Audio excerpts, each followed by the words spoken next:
अस्सलामु अलैकुम वरहमतुल्लाहि वबरकातुहू। अऊज़ु बिल्लाहि मिनश शैतानिर रजीम। बिस्मिल्लाहिर रहमानिर रहीम। लौ कान फ़ीहिमा आलिहतुन इल्लल्लाहु लफ़सदता। जी नाज़रीन, आज हम जिस हवाले से गुफ्तगू करने जा रहे हैं, ये बड़ी ही अहम वीडियो है। नाज़रीन, जैसा कि आपको पता है, चंद दिन कबल मुफ्ती शुमैल नदवी हफिज़हुल्लाह ताला के दरमियान और जवेद अख्तर उनके दरमियान मुकालमा हुआ, यानी मुबासा हुआ, मुनाजरा हुआ अल्लाह रब्बुल आलमीन की ज़ात के बारे में। तो नाज़रीन, यकीन मानिए, अल्लाह रब्बुल आलमीन की ज़ात, कुरान कह रहा है, कुल अरअयतुम इन जअलल्लाहु अलैकुमुल लैला सरमदन इला यौमिल क़ियामति मन इलाहुन गैरुल्लाह। कुरान कह रहा है, अल्लाह रब्बुल आलमीन फरमाते हैं, मेरे महबूब अलैहिस्सलातु वस्सलाम जी, आप फरमा दीजिए, अगर मैं क़यामत तक रात ही रखूं, कोई है जो दिन ला सके? नदीम आखिर जो बंदा अस्तगफुरुल्लाह मुआज़ल्लाह अल्लाह रब्बुल आलमीन का इनकारी है, उस बंदे को ये तो सोचना चाहिए, आखिर रब्बुल आलमीन की ज़ात है जो रातों को दिनों के अंदर और दिनों को रातों के अंदर तब्दील करती है। आखिर अल्लाह रब्बुल आलमीन की ज़ात है। खैर नाज़रीन, ये तो हम गुफ्तगू बाद में भी कर लेंगे। हम उस मुनाजरे की तरफ बढ़ते हैं। नाज़रीन, जब आप मुकम्मल मुनाजरा देखेंगे तो आपके इल्म में इजाफा होगा, क्योंकि ऐसे ऐसे दलाइल दिए हैं मुफ्ती शुमैल ने कि आप सोच भी नहीं सकते। शायद आपने ऐसे दलाइल सुने भी ना हो। तो मुकालमा बड़ा, यानी मुनाजरा बड़ा ही सख्त हुआ है। आइए नाज़रीन, मिलके हम उस वीडियो की तरफ बढ़ते हैं, फिर इंशाअल्लाह नाज़रीन आगे हम भी गुफ्तगू करेंगे। आइए नाज़रीन, मिलके वीडियो देखते हैं।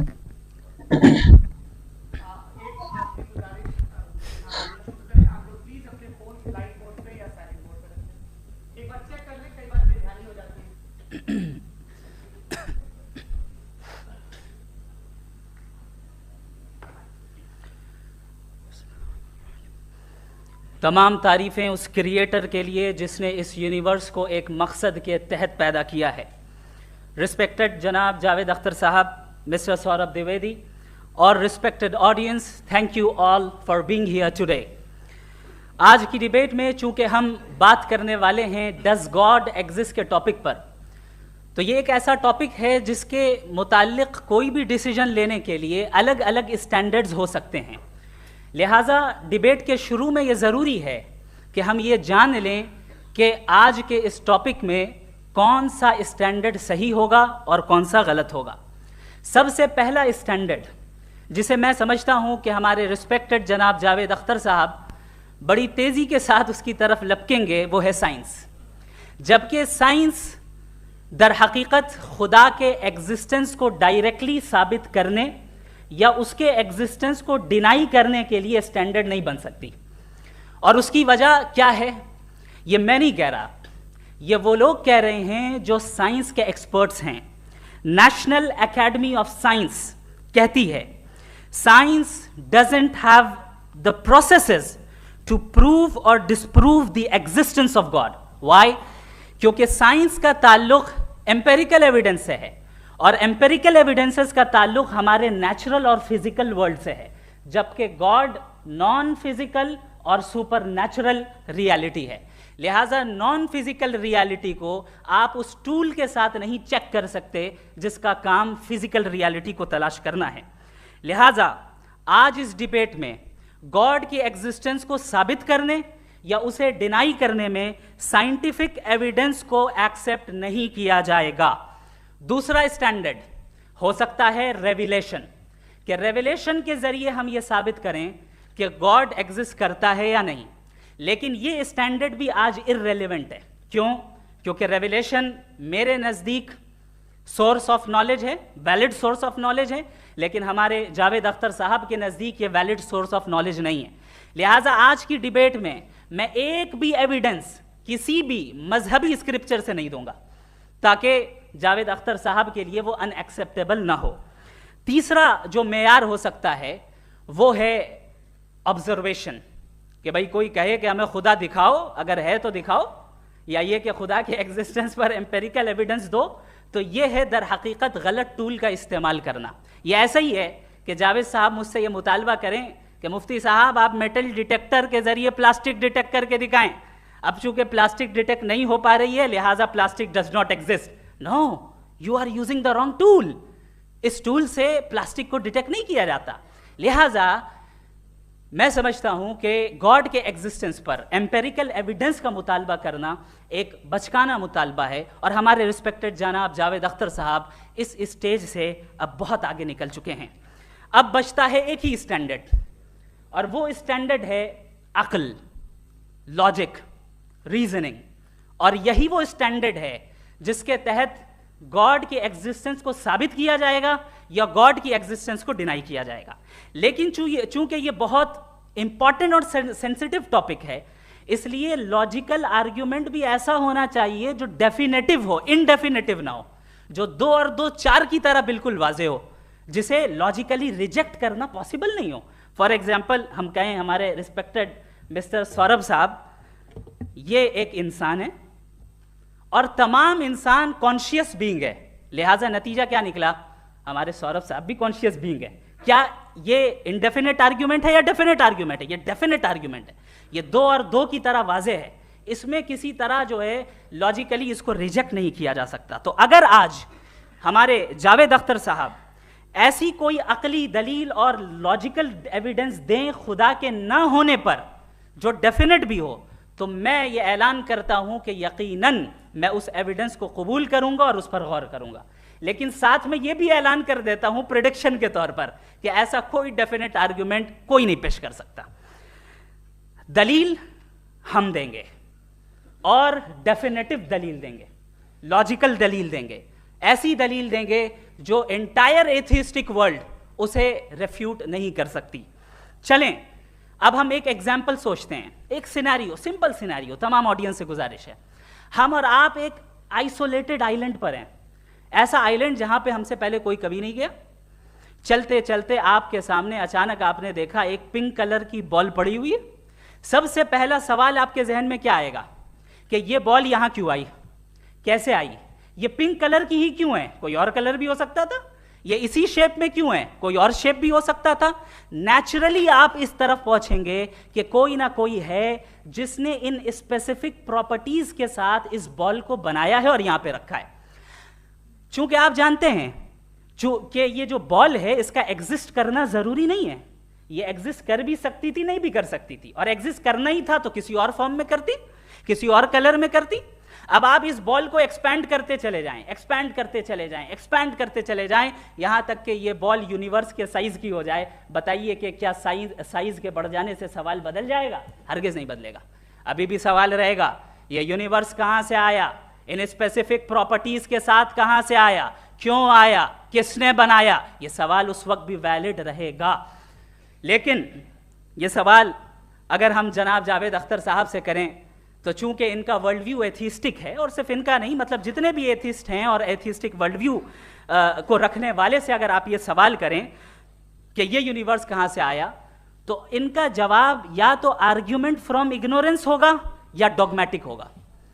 या तो ये कहेंगे कि मुझे नहीं पता कि ये कहां से आया, लिहाजा गॉड डज नॉट एग्जिस्ट, ये आर्ग्यूमेंट फ्रॉम इग्नोरेंस है, या ये कहेंगे कि ये यूनिवर्स खुद ब खुद बन गया। इसका मतलब ये है कि उस बॉल को भी खुद ब खुद बन जाना चाहिए, लेकिन बॉल के ताल्लुक से ये एक्सप्लेनेशन एक्सेप्ट नहीं की जाएगी कि ये खुद ब खुद बन गई, लेकिन यूनिवर्स के ताल्लुक से कर दिया जाएगा। इसे हम दूसरे अल्फाज में डॉगमा भी कह सकते हैं। दूसरी चीज, हमारे जावेद अख्तर साहब जरूर गॉड ऑफ गैप्स की मिसाल भी जरूर देंगे, और मिसाल देंगे कि पहले ज़माने में बिजलियां कड़कती थी तो लोगों ने किसी एक खुदा की तरफ, और बारिश होती थी तो दूसरे खुदा की तरफ मंसूब कर दिया, उनके पास दलील नहीं थी। यह हमारा वर्ल्ड व्यू है ही नहीं, यह हमारा वर्ल्ड व्यू है ही नहीं, क्योंकि नेचुरल फिनोमेना के प्रोसेस की इंटरप्रिटेशन को जान लेने से यह कहां से साबित हो गया कि गॉड एग्जिस्ट नहीं करता है। इस पर मैं इंशाल्लाह अभी आगे बात करूंगा।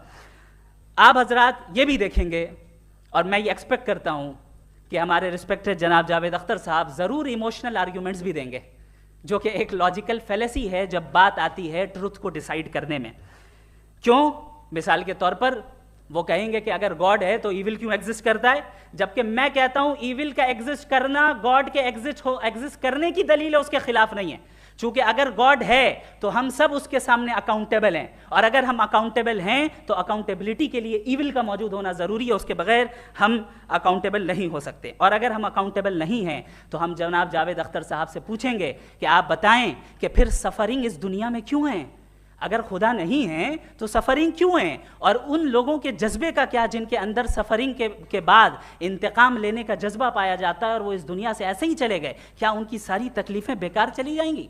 अब आ जाएं उसी एग्जाम्पल की तरफ कि बॉल, मुझसे अगर कोई पूछे इस बॉल को किसने बनाया और या इस एक्सपेंडेड बॉल को किसने बनाया, मैं कहूँगा कि चूंकि ये यूनिवर्स और इस यूनिवर्स की तमाम चीज़ें कॉन्टिंजेंट हैं। कॉन्टिंजेंट होने का मतलब ये होता है कि जो अपने एग्जिस्टेंस पे किसी के ऊपर डिपेंड करती हो, तो जाहिर है ये यूनिवर्स कॉन्टिंजेंट है। और अगर कोई चीज़ कॉन्टिंजेंट नहीं है तो मैं रिक्वेस्ट करूंगा कि मुझे दिखा दें कि कौन सी चीज़ यूनिवर्स में कॉन्टिंजेंट नहीं है, हम भी ज़रा गौर कर लें और हम भी देख लें। और जब कॉन्टिंजेंट चीज़ें मौजूद हैं तो फिलोसोफर्स की इस्तिलाह के मुताबिक, हम उस टर्मिनोलॉजी के मुताबिक हम उस जगह तक पहुंचते हैं और उस हस्ती तक पहुंचते हैं जिसे नेसेसरी बीइंग कहा जाता है, कि ये वो नेसेसरी बीइंग है जिसका मौजूद ना होना नामुमकिन हो। क्योंकि अगर ये मौजूद ना हो तो सारी चीज़ें एग्जिस्टेंस में आएंगी ही नहीं, और ये सारी कॉन्टिंजेंट चीज़ें उसी के ऊपर डिपेंड करती हैं। अब अगर आप ये सवाल करते हैं कि फिर उस हस्ती को किसने बनाया, फिर उसका कॉज क्या है, फिर उसका कॉज क्या है, फिर उसका कॉज क्या है, और एंडलेसली चले जाएं, इसे हम कहते हैं इन्फिनिट रीग्रेस ऑफ कॉजेस, जो कि लॉजिकल फैलेसी है। कॉन्सेप्चुअली इन्फिनिटी पॉसिबल है। मिसाल के तौर पे न्यूमेरिकल्स 1 2 3 गिनते चले जाएं, इन्फिनिट नंबर्स हैं। मैं कॉन्सेप्चुअली बात नहीं कर रहा, प्रैक्टिकली रियलिटी में साबित करके दिखाएं कि infinite regress of causes possible हैं या नहीं। अगर पॉसिबल हैं तो हम मान लेंगे, मिसाल दे दें, और पॉसिबल नहीं है तो एक ही ऑप्शन बचता है जिसे हम कहते हैं नेसेसरी बीइंग। ऐसी नेसेसरी बीइंग जो इंडिपेंडेंट है, क्योंकि अगर वो डिपेंडेंट हुई तो वो नेसेसरी नहीं रहेगी।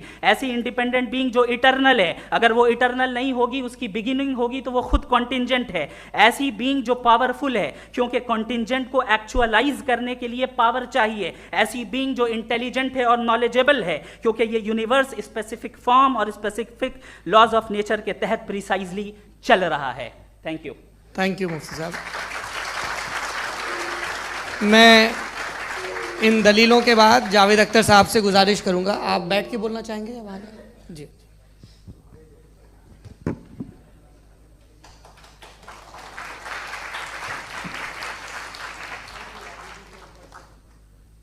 पहले तो मैं मुफ्ती साहब को एक अच्छी खबर देना चाहूँगा कि मेरी नॉलेज साइंस के बारे में बड़ी मामूली है, तो आप फिक्र ना करें उसकी, लेकिन कुछ कॉमन सेंस है मुझ में।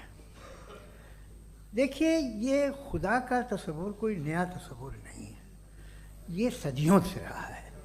ये कुछ रिलीजन 3000 साल पुराने होंगे, 4000 साल पुराने होंगे, लेकिन इंसान कोई 10,000 12,000 साल से एग्जिस्ट करता है होमोसेपियन की शक्ल में, और हमेशा कुछ ना कुछ मज़हब रहे। ये मज़हब जाहिलों के नहीं थे, ये मज़हब एक ऐसी ग्रीक सोसाइटी के थे जहाँ बड़े बड़े फिलोसफर पैदा हुए। ये मज़हब इजिप्शियंस के थे जिन्होंने पिरामिड्स बनाए थे। ये रोमन्स के थे कि जिनका आर्किटेक्चर और सेनेट यानी पहली बुनियाद डेमोक्रेसी की लिमिटेड थी मगर डेमोक्रेसी थी, ये उन लोगों ने किए थे। तो इनका जो जुपिटर था, रा था, ज़्यूस था, उन्हें उस पर इतना ही एतमाद था जितना आज किसी मजहबी आदमी को अपने खुदा पे होगा। क्रिश्चियनिटी आने से पहले यूरोप में एक मज़हब था जर्मेनिक रिलीजन, उसका एक खुदा था, उसकी एक बीवी थी, उसके 2 बेटे थे, एक बेटी थी। फिर जर्मनी में जब यूरोप में क्रिश्चियनिटी आई तो वो खुदा, उसकी बीवी और पूरे ख़ानदान चला गया।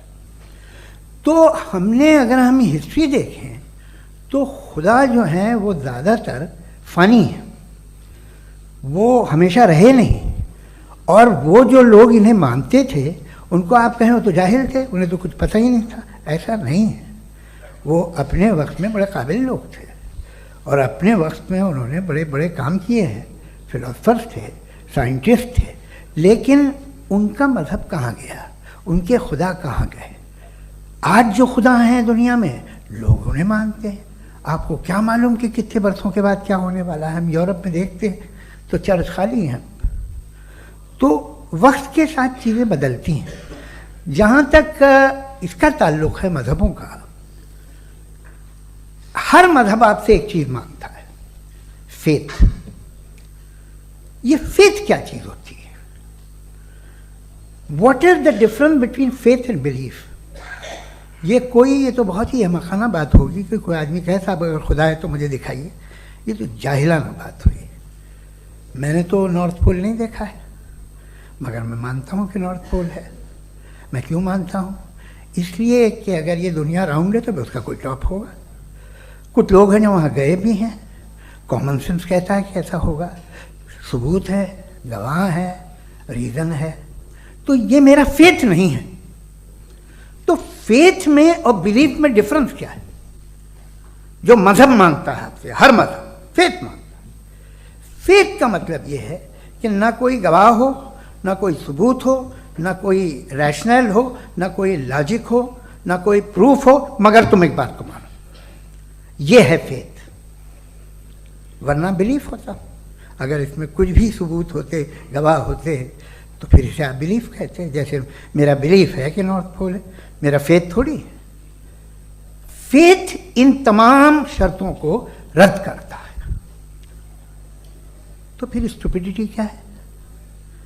अगर मैं एक बात ऐसी मानूं जिसकी ना कोई लॉजिक है, ना कोई रैशनल है, ना कोई प्रूफ है, ना कोई गवाह है,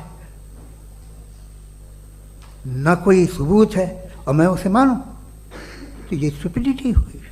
इसे ही भाई कल को मैं यकीन कर लूँ कि एलॉन मस्क जो है मेरा भाई है, तो मुझे इंतहाई खुशी होगी, सुकून भी बहुत मिलेगा मुझे। लेकिन और कहे भाई क्यों मानते हो, क्या सबूत है भाई, वो तो अमेरिकन है और तुम तो इंडियन हो, वो तो नस्ल अलग है, तुम्हें कभी मिले भी नहीं। साहब देखिए मेरा फेथ है, इस पर बात न किया। फेथ का मतलब ही यह है कि आप प्रूव नहीं कर सकते। अगर आप प्रूव कर सकते हो तो फेथ की ज़रूरत ही नहीं, फिर तो आप बात करेंगे, आप कितनी बहस कर लीजिए। अल्टीमेटली दुनिया का हर मज़हब फेथ पे टिका है, और फेथ का मतलब है एक ऐसा यकीन जिसका कोई सबूत, कोई गवाह, कोई रैशनल नहीं। अब आप ये कहें, क्या आप ये क्यों कह रहे हैं कि साहब ये कायनात किसने बनाई? कमाल ये है कि आपने बताया कि एक आइलैंड पे गए और एक बॉल देखी। आपने ये नहीं कहा कि आइलैंड किसने बनाया, आपको सिर्फ बॉल पे हैरत हुई। हमने आइलैंड पे हमने हैरत नहीं की, होते हैं आइलैंड। इसी तरह ये आइलैंड है, सितारे, ये गैलेक्सीज, ये सब आइलैंड हैं, खला में। हम उन्हें टेकन फॉर ग्रांटेड लेते हैं, हम पूछते नहीं किसने बनाए। आपने जजीरे के बारे में भी नहीं पूछा है। मेरी पैदाइश कैसे हुई? क्या मैं प्लान्ड पैदा हुआ था? I was planned to be born, या एक लकी स्पर्म था जो किसी एग से चिपक गया? मेरी पैदाइश रैंडम। और इंसाफ जिसे आप कहते हैं, इंसाफ का तो नेचर से कोई वास्ता ही नहीं है। जो आप कहते हैं कि एक दिन इंसाफ मिलेगा, इंसाफ is a human concept. Nature में कोई इंसाफ नहीं। अगर शेर हिरन को खा जाता है तो उसे कोई सजा नहीं मिलती। अगर एक आंधी आती है और हरे भरे पेड़ों को उखाड़ के फेंक देती है तो आंधियों की जेल नहीं होती है। नेचर में इंसाफ नहीं, इसलिए मुझे नेचर को इंसाफ की ज़रूरत भी नहीं। नेचर तमाम एक है। अब हम कहें कि साहब ये देखिए जो मैंने खाना खाया था, ये मेरी आँख तो नहीं यूँ कर दिया उसे, तो इसे सज़ा मिलने नहीं, वो सिस्टम है, ऐसे ही चल रहा है। नेचर बग़ैर इंसाफ के है। इंसाफ इज़ अ ह्यूमन कॉन्सेप्ट। तो जो आपसे कहता है कि मैं तुम्हें इंसाफ दूंगा, वो इंसानी जहन की पैदावार है। ये नेचुरल है ही नहीं, यह आसमानी है ही नहीं। नेचर का तसव्वुर, इंसाफ का तसव्वुर। भाई आप साथ मिलते हैं, अब आप लेफ्ट हैंड ड्राइव करते हैं, ये क्या है? तमाम सच, तमाम नेकी, तमाम शराफत लेफ्ट हैंड ड्राइव है। वरना क्या होगा, या तो आप क्रॉस कर देंगे, आपका एक्सीडेंट हो जाएगा, या आप किसी को मार देंगे, या ट्रैफिक जैम हो जाएगा। झूठ, बेईमानी, रिश्वतखोरी, ये तमाम जो है driving on the wrong side है, इसके ऊपर कुछ नहीं। ये तो हमने बनाया, जैसे हमने लेफ्ट हैंड ड्राइव बनाई है। ये कॉन्सेप्ट ऑफ इंसाफ जो है ये हमारा है, इसका नेचर से कोई वास्ता नहीं। शेर खा जाता है हिरन को, उसे जेल होती है क्या? कुछ भी नहीं है ही नहीं।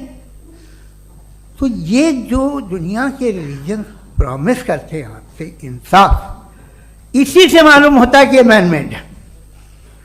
ये तसव्वुर कहीं और का है ही नहीं। जो नेचर है, कुछ लोग कहते हैं नेचर ही खुदा है, तो नेचर में तो इंसाफ नहीं कहीं। और आप वादा कर रहे हैं कि तुम्हें मरने के बाद इंसाफ मिलेगा।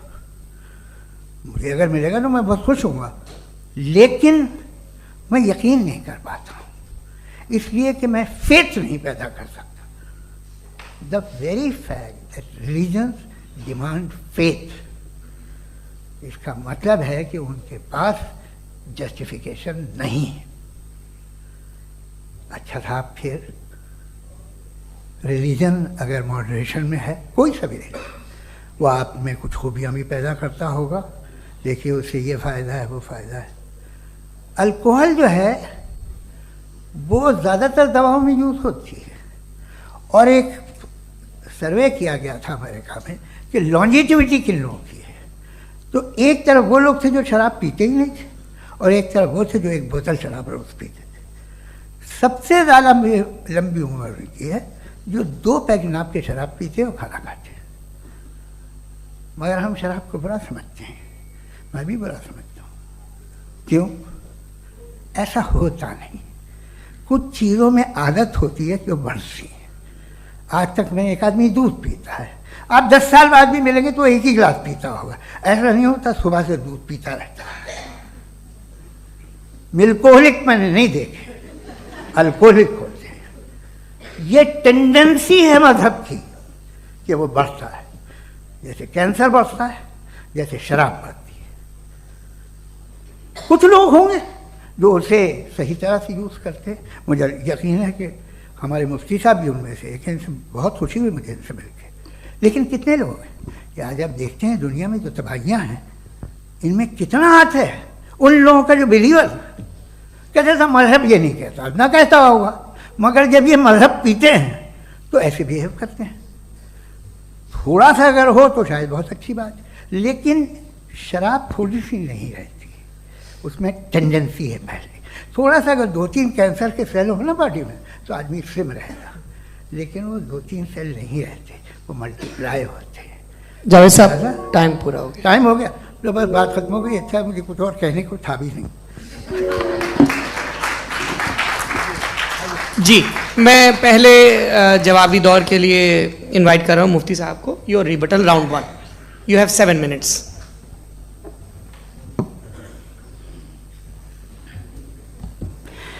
Thank you very much Javed साहब, आपकी बात को सुनकर बड़े महजूज हुए हम लोग। महजूज, do you understand? We enjoyed.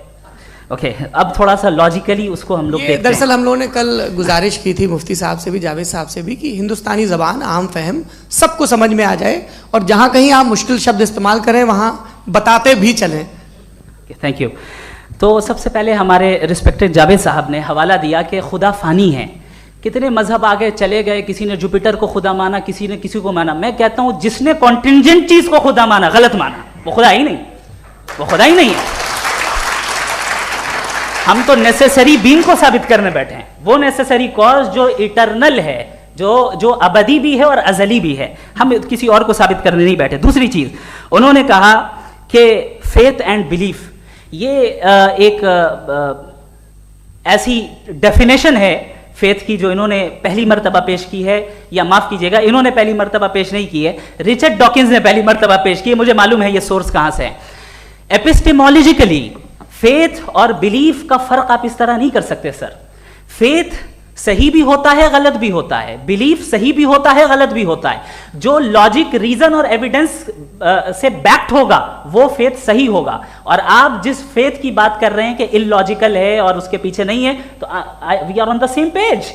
हम नहीं मानते उस फेथ को, जो फेथ ऐसा हो जिसके पीछे कोई लॉजिक ना हो, एविडेंस ना हो, हम नहीं मानते। हम तो उस फेथ के कायल हैं जिसके पीछे लॉजिक हो और एविडेंस हो। तो बिलीफ सही भी होता है, गलत भी होता है, फेथ भी सही होता है और गलत भी होता है। तो आज फेथ और बिलीफ के डिफरेंस पे बात नहीं हो रही। आज आप चाहे फेथ एक्सेप्ट कर लें या बिलीफ एक्सेप्ट कर लें, आज ये बात होगी कि ट्रूथ क्या है, चाहे ट्रू बिलीफ सही है या ट्रू फेथ सही है, और फॉल्स फेथ क्या है और फॉल्स बिलीफ क्या है, बात इस पे हो रही। दूसरी चीज इन्होंने पूछा, स्टुपिडिटी फिर क्या है?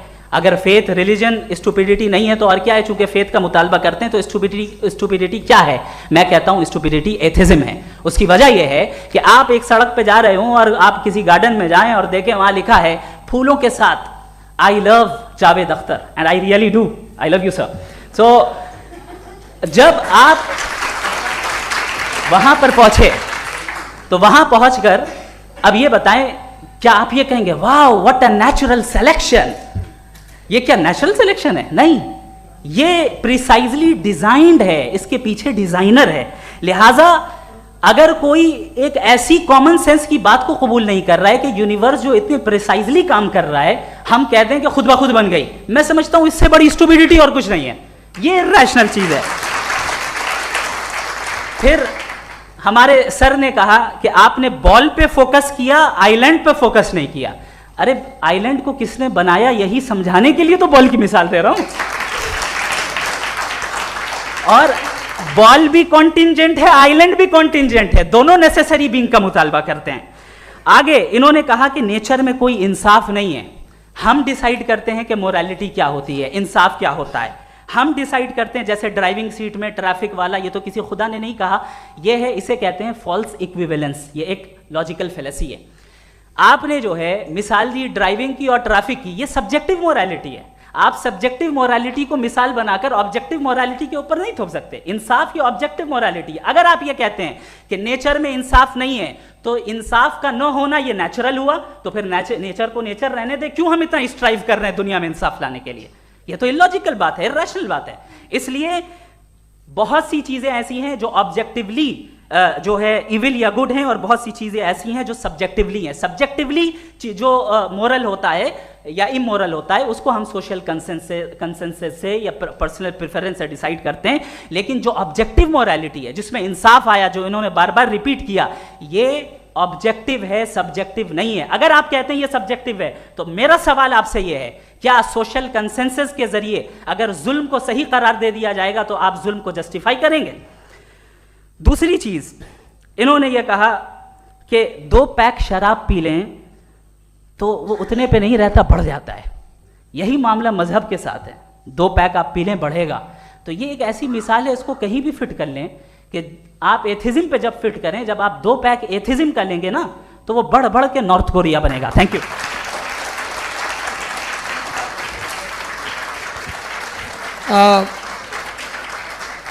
फर्स्ट राउंड के रिबटल के लिए मैं जावेद साहब को इनवाइट कर रहा हूं। आपके पास 7 मिनट का वक्त है, रीसेट कर दीजिएगा प्लीज। मुझे इस बात की खुशी है कि मुफ्ती साहब ने भी मान लिया कि नेचर में कोई इंसाफ नहीं है। तो कोई भी चीज़ जो इंसान ने नहीं बनाई है उसमें इंसाफ नहीं होता है। एक बात मैं आपसे अर्ज़ करूँ, ज़रा पता लगा लीजिएगा, ये जो आप बाग में जाते हैं बेहद खूबसूरत फूल देखते हैं ना, इनमें से कोई नेचुरल नहीं है। ये सारे फूल क्रॉस करके बनाए गए हैं। जो जंगल में फूल होते हैं नहायत मामूली होते हैं। ये फूल इंसानों ने बनाए हैं।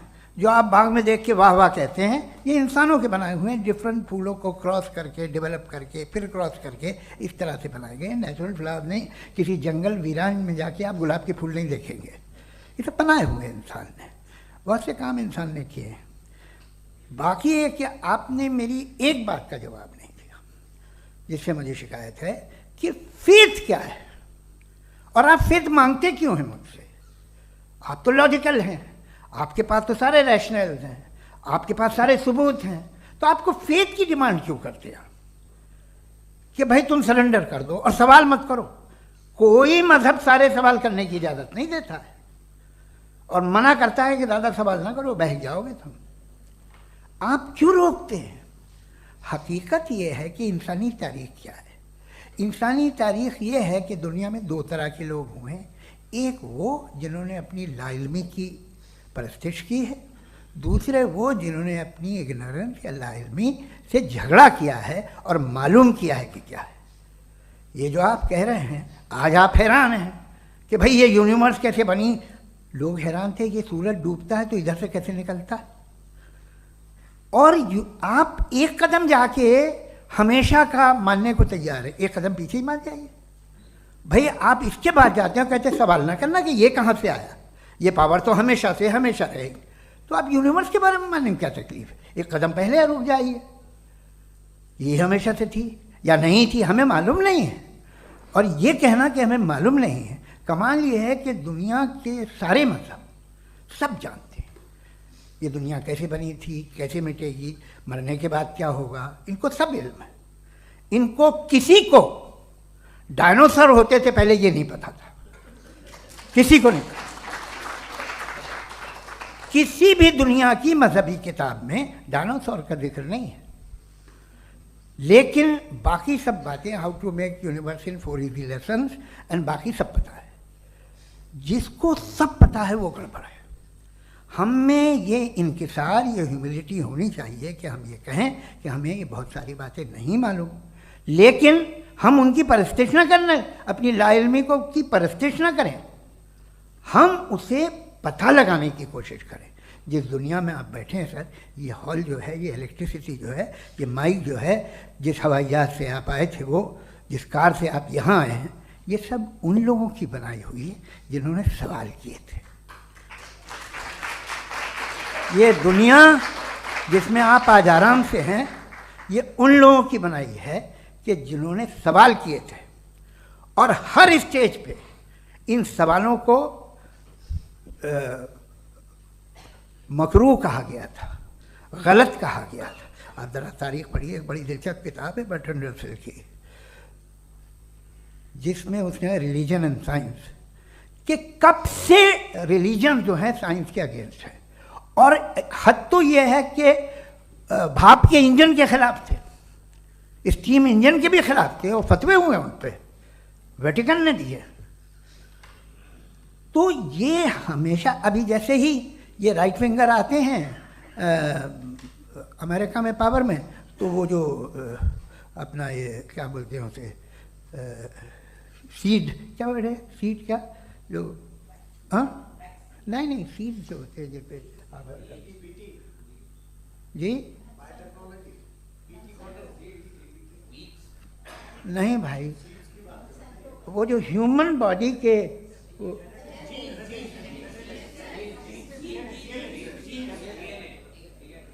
उस पर रिसर्च बंद हो जाती है, रिपब्लिकन नहीं करने देते। अरे भाई इतना डर क्या है तुम्हें? एक ज़माने में बहुत नाराज़ थे ये सारे मजहबी लोग कि ये इंसान तो इंसान बनाने की कोशिश कर रहा है। आपको क्या तकलीफ भाई, बना ले तो बना लेने दो, ये खौफ क्या है? और ये सब आज जो आप कह कर रहे हैं नामुमकिन है, ये कैसे हुआ? मुझे एक किस्सा याद आता है। जब मैं 6ठी क्लास में था तो मैं मैथमेटिक्स में बहुत वीक था, तो एक टीचर रख दिया गया, उसने 1 2 3 4 5 6 7 तो सिखा दिया मुझे। वो दिन मैं भूल नहीं सकता हूँ मुफ्ती साहब, जिस दिन उसने ये बताया कि 1/2 क्या होता है और 3/4 क्या होता है, मुझे ऐसा लगा कि मेरा सर बीच से फट जाएगा। यह आदमी कह रहा है कि जो दीवार के अंदर जाओ वॉक करते हुए। आज हंसता हूँ मैं इस बात पे। तो आज जो बातें आपके जहन से बिल्कुल परे हैं और आप हैरान होते हो उन्हें देख के, एक वक्त आएगा कि मामूली लगेंगे। और हुआ है, आपकी इंसानी तारीख ही है। इतनी जल्दी सारे फैसले आप मत कर लीजिए, थोड़ा ये ह्यूमिलिटी रखिए कि भाई ये हमें नहीं मालूम। ये कहने में क्या आ रहा है? ये यूनिवर्स कहाँ तक फैली, ये कब से है और कब तक रहेगी, हमें नहीं मालूम। आपने फैसला कर लिया कब बनी। ये आपके हिसाब से कोई 14 बिलियन ईयर बनी जो समझा जाता है। उससे पहले हजारों करोड़ों अरबों साल तक खुदा बैठा क्या कर रहा था?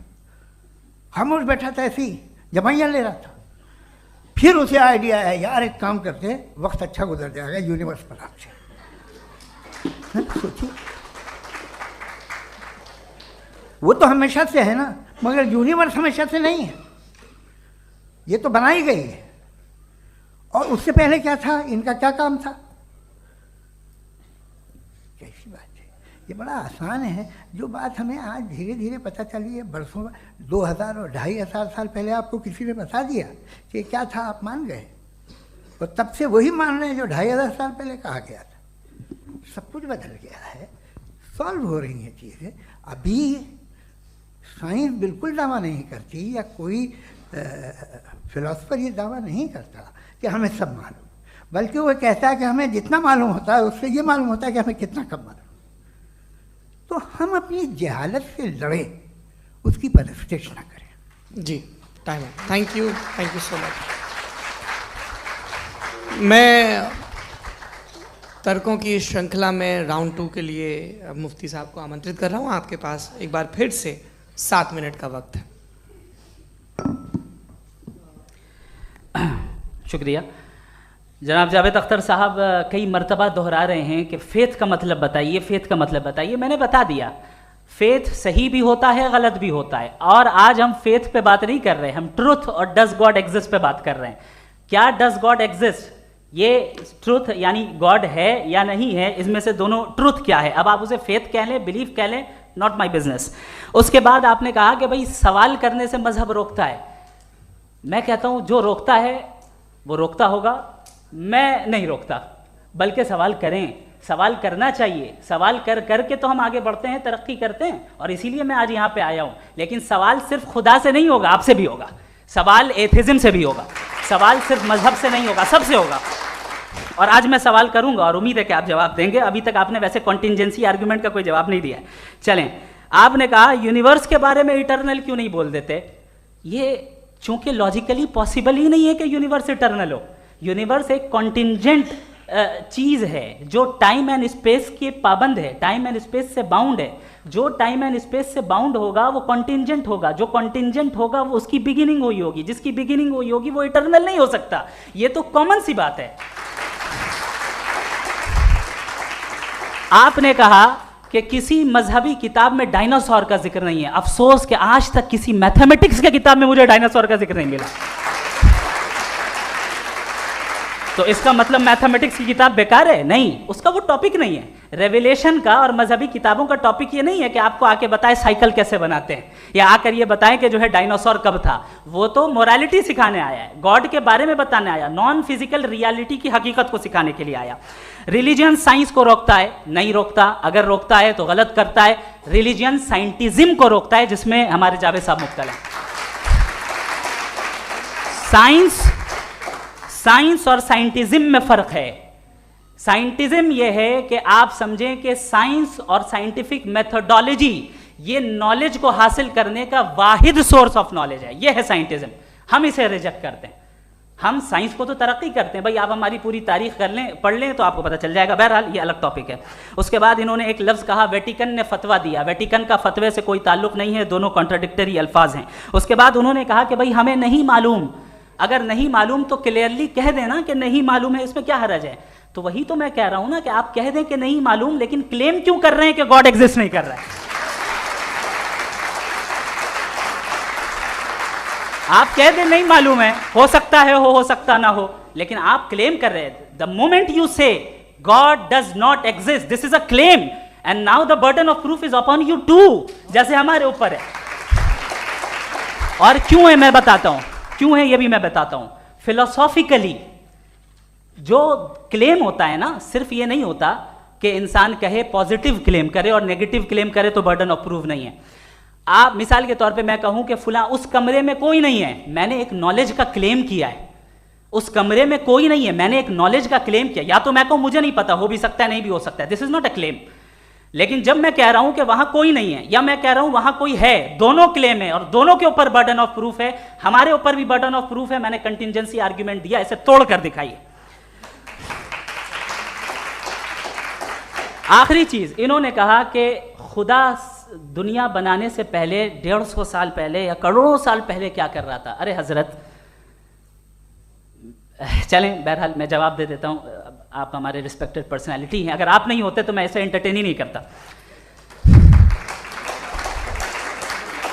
टाइम, ये 100 साल पहले या 100 साल बाद, पहले बाद में अभी, ये वो अल्फाज हैं जिनका ताल्लुक टाइम से है। टाइम शुरू ही हुआ है यूनिवर्स की बिगिनिंग के बाद। तो उसके पहले खुदा क्या कर रहा था? सवाल इलॉजिकल है, ये फेलेसी है। यानी आप ये कह रहे हैं कि यूनिवर्स के बनने से पहले खुदा क्या कर रहा था? टाइम के बनने से पहले, पहले का ताल्लुक टाइम से, टाइम उस वक्त था ही नहीं, तो ये सवाल ही इनवैलिड है खुदा के ताल्लुक से। दूसरी चीज, आर्ग्यूमेंट ऑफ कंटिंजेंसी जो मैंने आपके सामने पेश की है, आपने बार बार ये प्रूफ किया और ये कह रहे हैं कि गॉड ऑफ गैप्स। देखिए, पहले नहीं मालूम था, साइंस ने कर दिया। सिंपल्स की मिसाल से मैं समझा देता हूं। जिस गैप्स की आप बात कर रहे हैं ना, साइंस उन गैप्स को जिन चीज के जरिए भी प्रूव करेगा वो कंटिंजेंट ही होगा, अब चाहे वो फोर्स हो, मैटर हो या एनर्जी हो। लिहाजा सवाल हमारा उस वक्त भी वैलिड होगा जब तक कि आप नेसेसरी बीइंग पे ना आ जाएं, और इन्फिनिट रिग्रेस पॉसिबल नहीं है of causes in practical world, तो जाहिर है कहीं रुकना पड़ेगा, जहां रुकेंगे वही खुदा है। दूसरी चीज, आपने ये क्या कह रहा था मैं, किस पॉइंट को? What? Oh no, after that, just now. हाँ, जहां रुकेंगे वही खुदा है। बहरहाल, तो टाइम का जिक्र हो गया, गॉड ऑफ गैप, सॉरी, या इसकी एक मिसाल आप ले लें। एक कार है, एक साहब ने देखा कि भाई कार जो है उसके व्हील्स कितने अच्छे लगे हुए हैं सही जगह पे, स्टीयरिंग जो है कितने अच्छे जगह पे लगी हुई है, और सीट्स कितने वेल डिजाइंड है, कितनी प्रिसाइजली ये कार काम कर रही है, तो जरूर कोई ना कोई इसे क्रिएट किया है, किसी ने क्रिएट किया है। अब जावेद साहब आए और कहे, अरे जनाब बोनेट खोलिए, इसमें इंजन है, इंजन इस कार को चला रहा है, hence prove no one has created the car. This is illogical, this is irrational. आपने इंजन के जरिए उस गैप को तो साबित किया, लेकिन क्या उससे कार की जो क्रिएशन है और उसका जो क्रिएटर है ये इम्पॉसिबल हो जाए? ऐसा पॉसिबल है? उसका सवाल खत्म हो जाए, ऐसा पॉसिबल है? नहीं। आपने गैप्स को फिल करके, कंटिंजेंट चीजों से गैप्स को फिल करके हमारे ऑब्जर्वेशन को और ब्रॉड कर दिया। अब हमें और पता चल गया कि ये जो कार है इसका सिस्टम कितना ज्यादा कॉम्प्लेक्स है। पहले कम समझते थे, अब कॉम्प्लेक्सिटी और ज्यादा वाजे हो गई। अब हमें समझ में आ रहा है कि हमारी सर्टेनिटी और बढ़ गई कि जरूर इस कार को किसी ना किसी ने बनाया। यही मामला यूनिवर्स का है। साइंस हमेशा फिजिकल वर्ल्ड की चीजों को ही फिल करती जाएगी और फिजिकल चीजों से ही करती जाएगी, चूंकि एम्पेरिकल एविडेंस का ताल्लुक फिजिकल वर्ल्ड से है।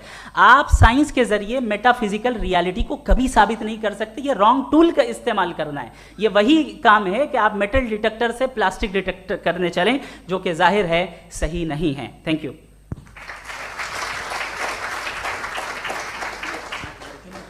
जी, ये आर्ग्यूमेंट का राउंड 2 है। हाँ। 7 मिनट है। पहले तो मैं आपसे अर्ज करूं कि आपने कहा कि जब कायनात ही नहीं थी तो वक्त भी नहीं था, कुछ भी नहीं था। कैसे नहीं था? खुदा था, एक एग्जिस्टेंस तो था ना खुदा का। तो जब खुदा था तो वक्त भी होगा। ऐसा नहीं है कि कुछ भी नहीं था, खुदा था। अच्छा, बाकी एक आपने कहा साहब आप साबित कीजिए, आपके पास भी लॉजिक है, मेरे पास भी लॉजिक है। आप मेरा जिम्मेदारी नहीं है साबित करना कि खुदा है। बर्टन रसल ने एक बड़ी अच्छी बात कही। बर्टन रसल ने एक बड़ी अच्छी बात कही। मैं आपसे अगर ये दावा करूं कि एक चाय की केतली मरीख के चारों तरफ घूम रही है, मार्स के चारों तरफ, तो ये आपका काम नहीं है कि आप साबित करें कि कोई चाय की केतली नहीं है। ये मेरा काम है, मैंने दावा किया है। ये दावा तो मजहबी लोग करते हैं कि खुदा है। मैं क्यों साबित करूं कि नहीं है? जब तक आप मुझे कन्विंस नहीं कर देंगे मैं नहीं मानूंगा। आपकी जिम्मेदारी है, मेरी जिम्मेदारी नहीं है। दोयम ये कि ये जो आप कह रहे हैं, जो गैप्स हैं, ये गैप जब जब किसी मजहब को चैलेंज करते हैं, जब ऐसा कोई बात आती है तो हंगामा हो जाता है कि जब वो चैलेंज करें किसी फेथ को। ये तमाम साइंस जो है इसे मुख्तलिफ जगहों पे मुख्तलिफ वक्तों में मजहब ने रोकने की कोशिश की है। ये किताब है religion and science, Burton Russell की, पढ़िएगा, अच्छी लगेगी आपको। तारीख ही है साइंस, मजहब की साइंस से उसका यही रिश्ता है। अच्छा, अब ये हम सोचें कि बहरहाल ये वजूद जो है मजहब और ये बिलीव इन गॉड इंसान को बेहतर बना देता है। तो एक काम कीजिए, हिंदुस्तान वर्ल्ड का नक्शा लीजिए और मार्क कीजिए कि रिलीजन कहाँ कहाँ ज़्यादा है, कहाँ कहाँ, चाहे वो लैटिन अमेरिका हो या मिडल ईस्ट हो या फार ईस्ट हो या हिंदुस्तान के वो इलाके जहाँ मजहबियत ज़्यादा है। रख दीजिए नक्शा अलग। अब दूसरा नक्शा, कि कहाँ कहाँ नाइंसाफ़ी, रिप्रेशन, औरतों के हुकूक की पामाली, जुल्म, डिक्टेटरशिप कहाँ है, नक्शा एक ही होगा। तो आप मुझे बताएं कि जो इसका तरकीब इस्तेमाल क्या है, खुदा का तरकीब इस्तेमाल तो बताइए। आप छोटी सी दवा सड़क पे बेचते हैं, उसकी भी तरकीब इस्तेमाल बताते हैं। इसके इस्तेमाल से तो फ़ायदा ही नहीं हुआ किसी को। जो सारे के सारे ख़राब मुल्क हैं, ख़राब समाज है, वो सारे जुल्म खुदा के नाम पे करते हैं। वो गलत करते हैं, सही करते हैं, मुझे क्या लेना देना उससे। इस्तेमाल से मालूम होता ना। एक विस्की की बोतल कभी शायद देखी हो आपने, लाल रंग की होती है, उस पर रोशनी और छपड़ा इंतहाई खूबसूरत लगती है, क्या बिगाड़ रही है किसी का। उसका इस्तेमाल गलत है, इसलिए आप उसे नापसंद करते हैं। इसका इस्तेमाल गलत है, इस तसव्वुर का इस्तेमाल ही गलत है और हमेशा से गलत हुआ है। आप देख लीजिए, इंसानी तारीख देख लीजिए, आज देख लीजिए, हिंदुस्तान देखिए, दुनिया देख लीजिए, क्या हो रहा है। इसे कैसे इस्तेमाल कर रहे हैं फेथ वाले लोग। क्या फेयर हैं, जस्ट हैं, जो अपने खुदाओं पे यकीन रखते हैं, वो किस तरह के लोग हैं। वो लोगों को इंसाफ देते हैं, वो बेहतर इंसान बने। तो इस दवा का फ़ायदा क्या है। चलो बहुत फ़ायदा हो रहा तो मैं इस्तेमाल कर लूँगा, मुझे तो इस दवा का कोई फ़ायदा दिखता ही नहीं। मुझे तो ऐसा लगता, मैं एक और बात बताऊँ, अगर कोई आदमी मजहबी है और अच्छा आदमी है तो मैं उसकी बहुत इज्जत करता हूँ, इसलिए कि मेरा ख्याल है मजहबी आदमी का अच्छा होना मुझसे अच्छा होने से ज़्यादा मुश्किल है। भाई हर चीज़ की एक लिमिट है। आप इतना भाग सकते हैं, इतना नहीं भाग सकते, इतना वज़न उठा सकते, इतना नहीं उठा सकते, इतना दूर देख सकते हैं, इतना दूर नहीं देख सकते। उसी तरह कॉमन सेंस कहता है कि आप में नेकी का भी एक कोटा होगा। अब आप अगर सुबह जाते हैं अपनी इबादत गाह और इबादत करते हैं, तो बाहर निकलते हैं तो आप तो यही महसूस करते हैं कि आपने एक बहुत अच्छा काम किया, आपकी नेकी का एक बहुत बड़ा कोटा खर्च हो गया जिससे किसी का कोई फ़ायदा नहीं। मैं तो नहीं जाता हूँ, तो मुझे तो किसी को खाना खिलाना पड़ेगा, किसी बेवा की मदद करनी पड़ेगी। मैं अपना कोटा कैसे कंज्यूम करूँ। आप अपना कोटा, सारे मजहबी लोग इंतहाई यूजलेस कामों में यूज़ करते हैं। उसके बाद भी अगर आप में बच्ची है थोड़ी सी शराफत, तो भाई वाह क्या बात है।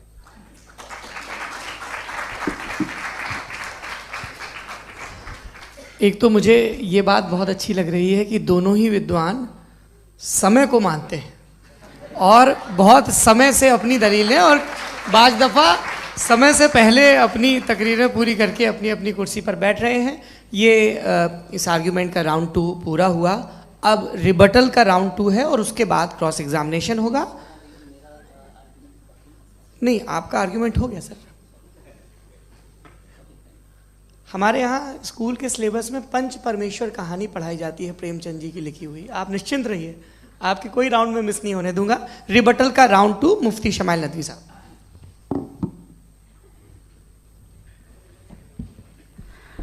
असल में जो हकीकी प्रॉब्लम है, असल प्रॉब्लम है, वो ये है कि जावेद साहब के पास कॉन्सेप्ट ऑफ गॉड क्लियर नहीं है। इन्होंने कहा कि कायनात से पहले खुदा तो था, तब भी तो टाइम होगा।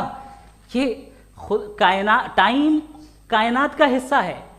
हम खुदा, उस खुदा को मानते हैं, नेसेसरी बीइंग का टाइमलेस होना ज़रूरी है, चूँकि वो टाइम का क्रिएटर है। जब उसने टाइम को क्रिएट किया तो वो खुद टाइम पे कैसे होगा। उसने जब स्पेस को क्रिएट किया तो खुद स्पेस में कैसे होगा। अगर वो टाइम एंड स्पेस को पहले से ही उसका पाबंद है तो फिर किस चीज़ को उसने क्रिएट किया। लिहाजा ये सवाल गलत है कि खुदा था तो टाइम होगा, बिल्कुल नहीं। टाइम के पाबंद हम हैं, खुदा नहीं है। हम फिजिकल वर्ल्ड से ताल्लुक़ रखते हैं, वो मेटाफिजिकल रियलिटी है। दूसरी चीज़ इन्होंने मिसाल दी कि चाय की केतली हवा में घूम रही होगी, और पता नहीं शायद वो बर्टन रसल का उन्होंने हवाला दिया। बहरहाल यही प्रॉब्लम है। प्रॉब्लम यही है कि हम चीज़ों के दरमियान डिफ्रेंशिएट नहीं कर पाते हैं। ये जो आपने मिसाल दी ये इमेजिनेशन है, और मैं जो साबित कर रहा हूँ वो लॉजिकल नेसेसिटी है। आप इमेजिन करने आए तो कुछ भी करें, जुपिटर में पिंक एलिफेंट होगा, यूनिकॉर्न होगा, करें, उससे कायनात पे क्या फ़र्क पड़ता है। उससे आप लॉजिकल नेसेसिटी साबित नहीं कर सकते। मैं तो उस प्राइम कॉज की बात कर रहा हूँ, उस नेसेसरी बीइंग की बात कर रहा हूँ जिसके बगैर इस कायनात का एग्जिस्टेंस मुमकिन नहीं है। दूसरी चीज़, मजहब को साइंस चैलेंज करती है वगैरह वगैरह, ये हमारा टॉपिक ही नहीं है। मैं इस पर बात करूँगा तो फिर मेरा वक्त चला जाएगा। मजहब के ऊपर चूँकि हमारी डिस्कशन नहीं है, साइंस को मजहब और बिलखुसूस मैं और हमारा वर्ल्ड व्यू कम से कम साइंस को पीछे नहीं करता है, साइंटिज्म की मजम्मत करता है। इसकी वजाहत मैंने पहले कर दी। दूसरी चीज़ इन्होंने कहा वर्ल्ड का नक्शा लीजिए, वर्ल्ड मैप लीजिए, 2 अलग अलग जगह की। हज़रत मैंने ये होमवर्क किया था और मैंने मिडिल ईस्ट का एक नक्शा लिया और यूरोप का एक नक्शा लिया, ये मजहबी इलाका और ये लिबरल और एथीस्ट इलाका। मुझे पता चला कि सबसे ज़्यादा रेप केसेस जो हैं वहाँ पर हैं।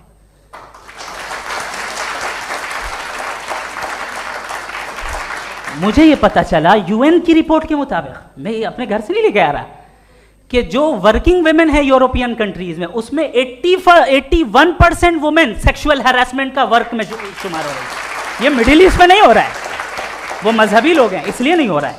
दूसरी चीज़ आपने ये कहा कि मजहबी आदमी का अच्छा होना हमारे अच्छे होने से बहुत मुश्किल है, बहुत मुश्किल है। तो इसका मतलब यह है कि गॉड के अलावा आपके पास अच्छे और बुरे का कोई स्टैंडर्ड है।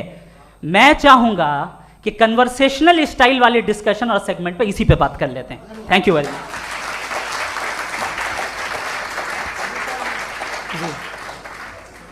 ये रिबटल का राउंड 2 है, आपके पास 5 मिनट का वक्त है और इसके बाद क्रॉस एग्जामिनेशन शुरू करेंगे। आप चाहें तो जो इन्होंने सवाल पूछे उनके जवाब आप रिबटल में भी दे सकते हैं। जी जी, देखिए पहले तो ये बात कि ये मिसाल गलत नहीं है, गलत है। इन्होंने पहले ही हमको डिसार्म कर दिया, कह लिया अकल से मामला सॉल्व नहीं हो सकता, लॉजिक से आप पहुंच नहीं सकते। ये एक मेटाफिजिकल चीज़ है। मेटाफिजिकल अजीब सा लफ्ज़ है, ठीक से किसी को माने नहीं मालूम इसके, तो ऐसा लगता है कुछ बड़ी चीज़ है। अरे भाई क्या होता है मेटाफिजिकल, बताओ, खड़ी हो। ये एक लफ्ज़ है जो कहीं भी इस्तेमाल हो जाता है। जब आप एक बात कर रहे हैं और आप मुझसे बहस कर रहे हैं तो मुझे मेटाफिजिकल मत बताइए, आप लॉजिकली मुझे प्रूव किए। और अगर लॉजिकली आप नहीं बात करते साहब ये मेटाफिजिकल है, तो फिर हम आप बात क्या कर रहे हैं? मेरा आपका किस ज़बान में कॉन्वर्सेशन होगा? और ये कहना कि वक्त पहले नहीं था, तो फिर क्यों कहते हैं ये हमेशा से और हमेशा रहेगा?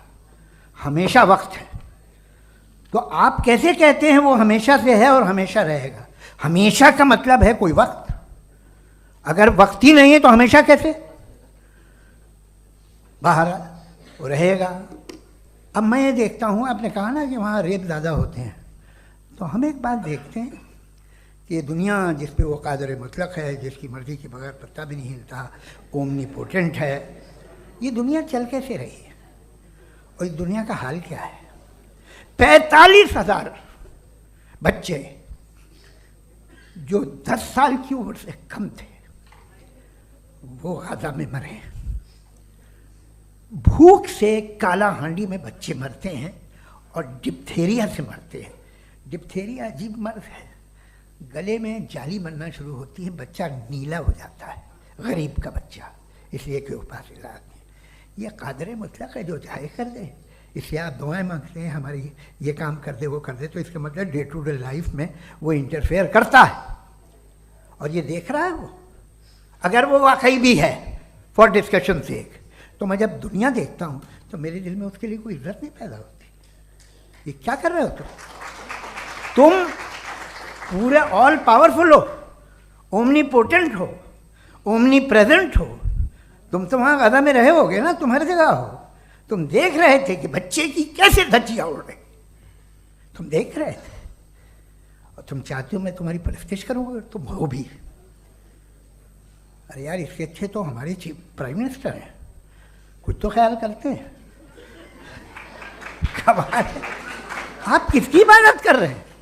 अगर वो है भी, ये दुनिया नाइंसाफी से, जुल्म से, जबर से, तशद्दुद से भरी हुई है। और आप ये मत कहिएगा कि वो देख रहा है और वो बताएगा एक दिन। अगर वो देख रहा है और इंटरफेयर नहीं करता तो आप दुआ क्यों मांगते?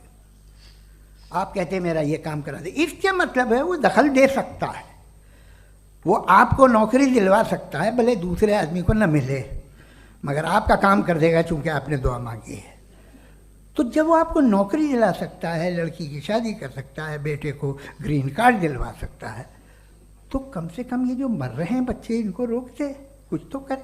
मुझे तो दुनिया में इस दुनिया का कोई मालिक है, इसका ओमनीपोटेंट कोई रूलर है, और ये दुनिया ऐसी चल रही है। मैं तो चाहूँगा कि भाई ना हो, अगर हो तो बड़ी शर्मिंदगी की बात है। शुक्रिया।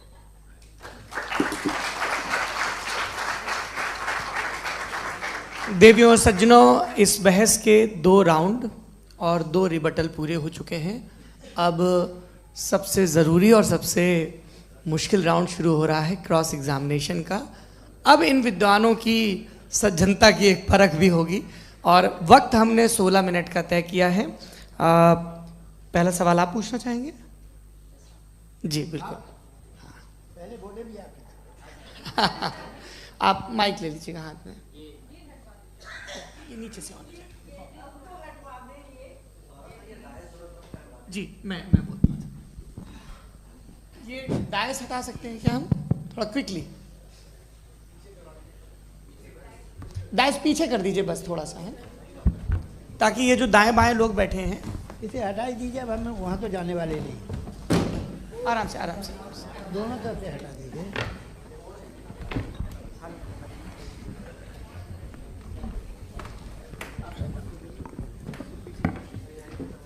इस बीच आप लोग भी अपने अपने सवाल तैयार कर लें। ये ध्यान रखेंगे कि मैं यहाँ से सवाल लूँगा, आप लोगों को अपना हाथ ऊपर करना है, अपना नाम बताना है और अधिकतम 3 वाक्यों में अपना सवाल पूरा करना है। कई लोग सवाल की जगह भाषण देने लगते हैं, उससे आज बचना है। जी मुफ्ती साहब, पहला सवाल आपका, 16 मिनट हैं, हम दोनों लोगों के सवाल लेंगे। जी जी बहुत शुक्रिया। आपकी जो अभी बात हुई बहुत अहम थी, मैं इसको चाहूँगा कि आगे डिस्कस करूँ, लेकिन चूँकि अभी ये वो सेगमेंट है क्रॉस एग्जामिनेशन, तो सबसे पहला सवाल आपसे ये है कि जो मैं इतनी देर से कॉन्टिंजेंसी आर्ग्यूमेंट आपको बता रहा था, ये अकल से ही बता रहा था हजरत, आप ये बताएं कि आप इन्फिनिट रिग्रेस ऑफ कॉजेस को पॉसिबल मानते हैं या नेसेसरी बीइंग के एग्जिस्टेंस को सही समझते हैं? चूंकि 2 ही ऑप्शन हो सकता है, आप ये बताएं। देखिए, आपको मैं ईमानदारी से बात करूं, एक तो मैं कॉन्टिजेंसी वर्ड ठीक से समझता नहीं, और इस वक्त भी जो आपने अंग्रेज़ी के अल्फाज इस्तेमाल किए वो ज़रा थोड़े से मुझे डिफ़िकल्ट और कॉम्प्लिकेटेड लगे। तो आप ज़रा सिंपल ज़बान में सवाल कर सकते हैं? बिल्कुल कर सकता हूँ जी। यूनिवर्स की हर चीज़ कॉन्टिंजेंट होने का मतलब ये है कि वो अपने एग्जिस्टेंस में किसी के ऊपर डिपेंडेंट है। जो भी चीज़ डिपेंडेंट होगी वो चीज़ इंडिपेंडेंट नहीं हो सकती, तो उसका कोई ना कोई कॉज होगा। तो अब आप क्या समझते हैं कि ये इन्फिनिट रिग्रेस है, यानी कॉज पर कॉज, कॉज पर कॉज, कॉज पर कॉज, और कभी कोई यानी ये एंडलेसली चलता रहा? क्योंकि अगर ऐसा होगा तो हम तो एग्जिस्टेंस में आते ही नहीं। लॉजिकली ये मुत्तफक अलैह चीज़ है, मुत्तफक अलैह अग्रीड अपॉन। इस पे हमने एग्री किया था कि मुश्किल शब्द आएगा तो अर्थ बताना पड़ेगा। तो इन्फिनिट रिग्रेस तो पॉसिबल नहीं है, तो कहीं ना कहीं आपको रुकना पड़ेगा ऐसे नेसेसरी बीइंग पर। नहीं, कोई ज़रूरत नहीं रुकने की। किसने कहा आप रुकना पड़ेगा? आप रुकते हैं खुदा पे, आप नहीं रुकते। आप कहते हैं वो हमेशा से, जब उस वक्त से है जब वक्त नहीं था। आप कहाँ रुकते हैं कि अब हुआ था वो? आप नहीं कहते। हम क्यों नहीं मान सकते कि यूनिवर्स जो है और बल्कि मल्टीवर्सेस जो है वो हमेशा से हैं, वो बनती है, बिगड़ती है। एक हमारे यहाँ एक चीज़ है ब्लैक होल, वो समेट लेता है वापस, फिर ब्लास्ट होता है, फिर फैल जाता है। और इसमें हमारी तो खैर कोई औकात ही नहीं है इंसान की। एक छोटे से ज़र्रे पे हम 50-60 साल की उम्र रखते हैं, जो करोड़ों अरबों साल की कायनात है उसमें, और पैदा भी नहायत ही बेहुदा वजह से हुए थे। तो इसमें ये सोचना कि इसकी वजूहात और ये क्यों है, ये डिपेंडेंट है, ये हम देख रहे हैं, क्या मालूम। आप सोचिए कि ये जो फैल रही है कायनात, ये कहाँ फैल रही है, ये कहाँ जा रही है, और ये फैल क्यों रही है? अरे बना ली थी तुमने, रुको भैया, काफ़ी है। ये फैल क्यों रही है? ये और कौन सी कायनात जिसे मैं दूरबीन से देखता हूँ तो 2 बिलियन लाइट ईयर पे है, उससे मेरा कोई वास्ता ही नहीं है। 2 बिलियन ईयर यानी अगर मैं 80,000 माइल्स पर सेकेंड से चलूँ तो 20 करोड़ साल में वहाँ पहुँच जाऊँगा। इसकी ज़रूरत क्या थी? ये दुनिया, ये कायनात तो इंसान अशरफुल मखलूक़ात के लिए बनाई गई ना। तो ये सब ये टर्म समझ में नहीं आया, इसमें कोई ख़ास समझने वाली बात थी भी नहीं। ये जो अल्टीमेट कहा यह जाता है कि ये जो पूरी यूनिवर्स है, ये जो दुनिया है, ये इंसान के लिए बनाई गई। अच्छा, ये सब इंसान के लिए। क्यों साहब, सही है ना? बिल्कुल, लेकिन इसका ये मतलब नहीं कि किसी चीज के पीछे रीजन आपको नहीं पता तो रीजन नहीं है, इसे कहते हैं नहीं नहीं argument from नहीं, नहीं, limited मुझे perspective। मुझे मुझे नहीं पता, लेकिन मेरी जिम्मेदारी नहीं है। वो बिल्कुल सही कहा था उसने, बर्टन रसल ने। आपने उसे मजाक में टाल दिया कि भाई आप एक दावा कर रहे हैं, मैं क्यों कहूँ कि ये गलत है दावा? आप प्रूफ कीजिए, मेरे पे जिम्मेदारी ही नहीं है, मैंने थोड़ी कहा है। आप प्रूफ कीजिए कि ये सही है। आप आर्ग्यूमेंट ऑफ आप कंटिजेंसी का जवाब कोई ही नहीं दे सवाल रहे हैं। पूछना चाहेंगे? है? आप सवाल पूछना चाहेंगे मुफ्ती साहब से? क्योंकि ये क्रॉस एग्जामिनेशन का दौर है। आप जैसे पहले बोल रहे थे फेथ को लेके कुछ। मैं ये पूछना चाहूँगा कि खुदा ने जो भी रेवलेशन किए हैं, एक मज़हब के नहीं बहुत से मज़हबों में किए हैं, अलग अलग रेवलेशन है। कहीं कुछ एक बातें हैं, कॉन्ट्रडिक्शन भी है आपस में, कहीं कुछ आप कर सकते हैं, कहीं कुछ नहीं कर सकते। ऐसा नहीं है कि सबकी कोड ऑफ मॉरल एक है। तो ये किस्सा क्या है?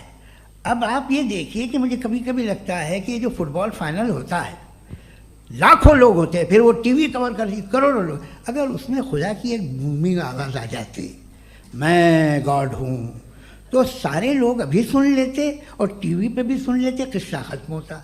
ये इतनी राजदारी क्या है कि तुम सामने कुछ तो सबूत दे दो हमें सॉलिड। ये कह रहा साहब ये यूनिवर्स कैसे बनी, इससे मसला क्या हल होगा? मैं पूछूंगा आपसे खुदा कैसे बना? क्यों नहीं पूछूंगा कैसे बना? बल्कि वो तो कायनात से कहीं ज़्यादा इंटेलिजेंट है, कायनात से कहीं ज़्यादा कॉम्प्लेक्स। जी वो हमेशा से है। आप कहेंगे मैं मान लूँगा। अच्छा, दोयम वो कादिर मुतलक, यानी कादिर मुतलक का मतलब ओमनीपोटेंट, वो जो चाहे कर सकता है। आपको नौकरी दिलवा सकता है, आपकी अच्छी जगह शादी करवा सकता है, आपके पड़ोसी का मुकदमा हरवा सकता है, आपको जिता सकता है, सब काम करता है। थोड़ा सा माइक क्लोज जी। वो इस दुनिया को चला कैसे रहा है? ये दुनिया कैसे चल रही है? आपको इस पर हैरत नहीं होती? या क़यामत के बाद कभी एक जस्टिस होगा, जब ये बच्चा मर चुका होगा, जिसकी धज्जियाँ उड़ गई बम से, इसको इंसाफ मिलेगा तब। अच्छा, अब जवाब दूं? हाँ दीजिए। मैं वही सीधे आप की तरफ। सबसे पहले आपने रेवलेशन और स्क्रिप्चर्स की बात की, इस पे मैं बात कर सकता हूँ लेकिन आज नहीं करूंगा चूंकि वक्त कम है, कभी और इस पे डिस्कस करेंगे। मैं तैयार हूँ उस पे भी बात करने के लिए। ये क्योंकि अभी हमारा से topic- राउंड 2 की भूमिका तय हो रही है। Does God exist round 2? जी, चूंकि आज गॉड के एग्जिस्टेंस पे बात है तो मैं उसी के रिलेटेड जो है आपके सवालात को एंटरटेन भी करूंगा और मैं भी पूछूंगा। आपने कहा कि आपने साबित ही नहीं किया, जबकि आर्ग्यूमेंट ऑफ कॉन्टिजेंसी बुनियादी आर्ग्यूमेंट है। आप मुझे कॉन्टिजेंसी का मतलब बताइए, आपका मतलब क्या कॉन्टिजेंसी?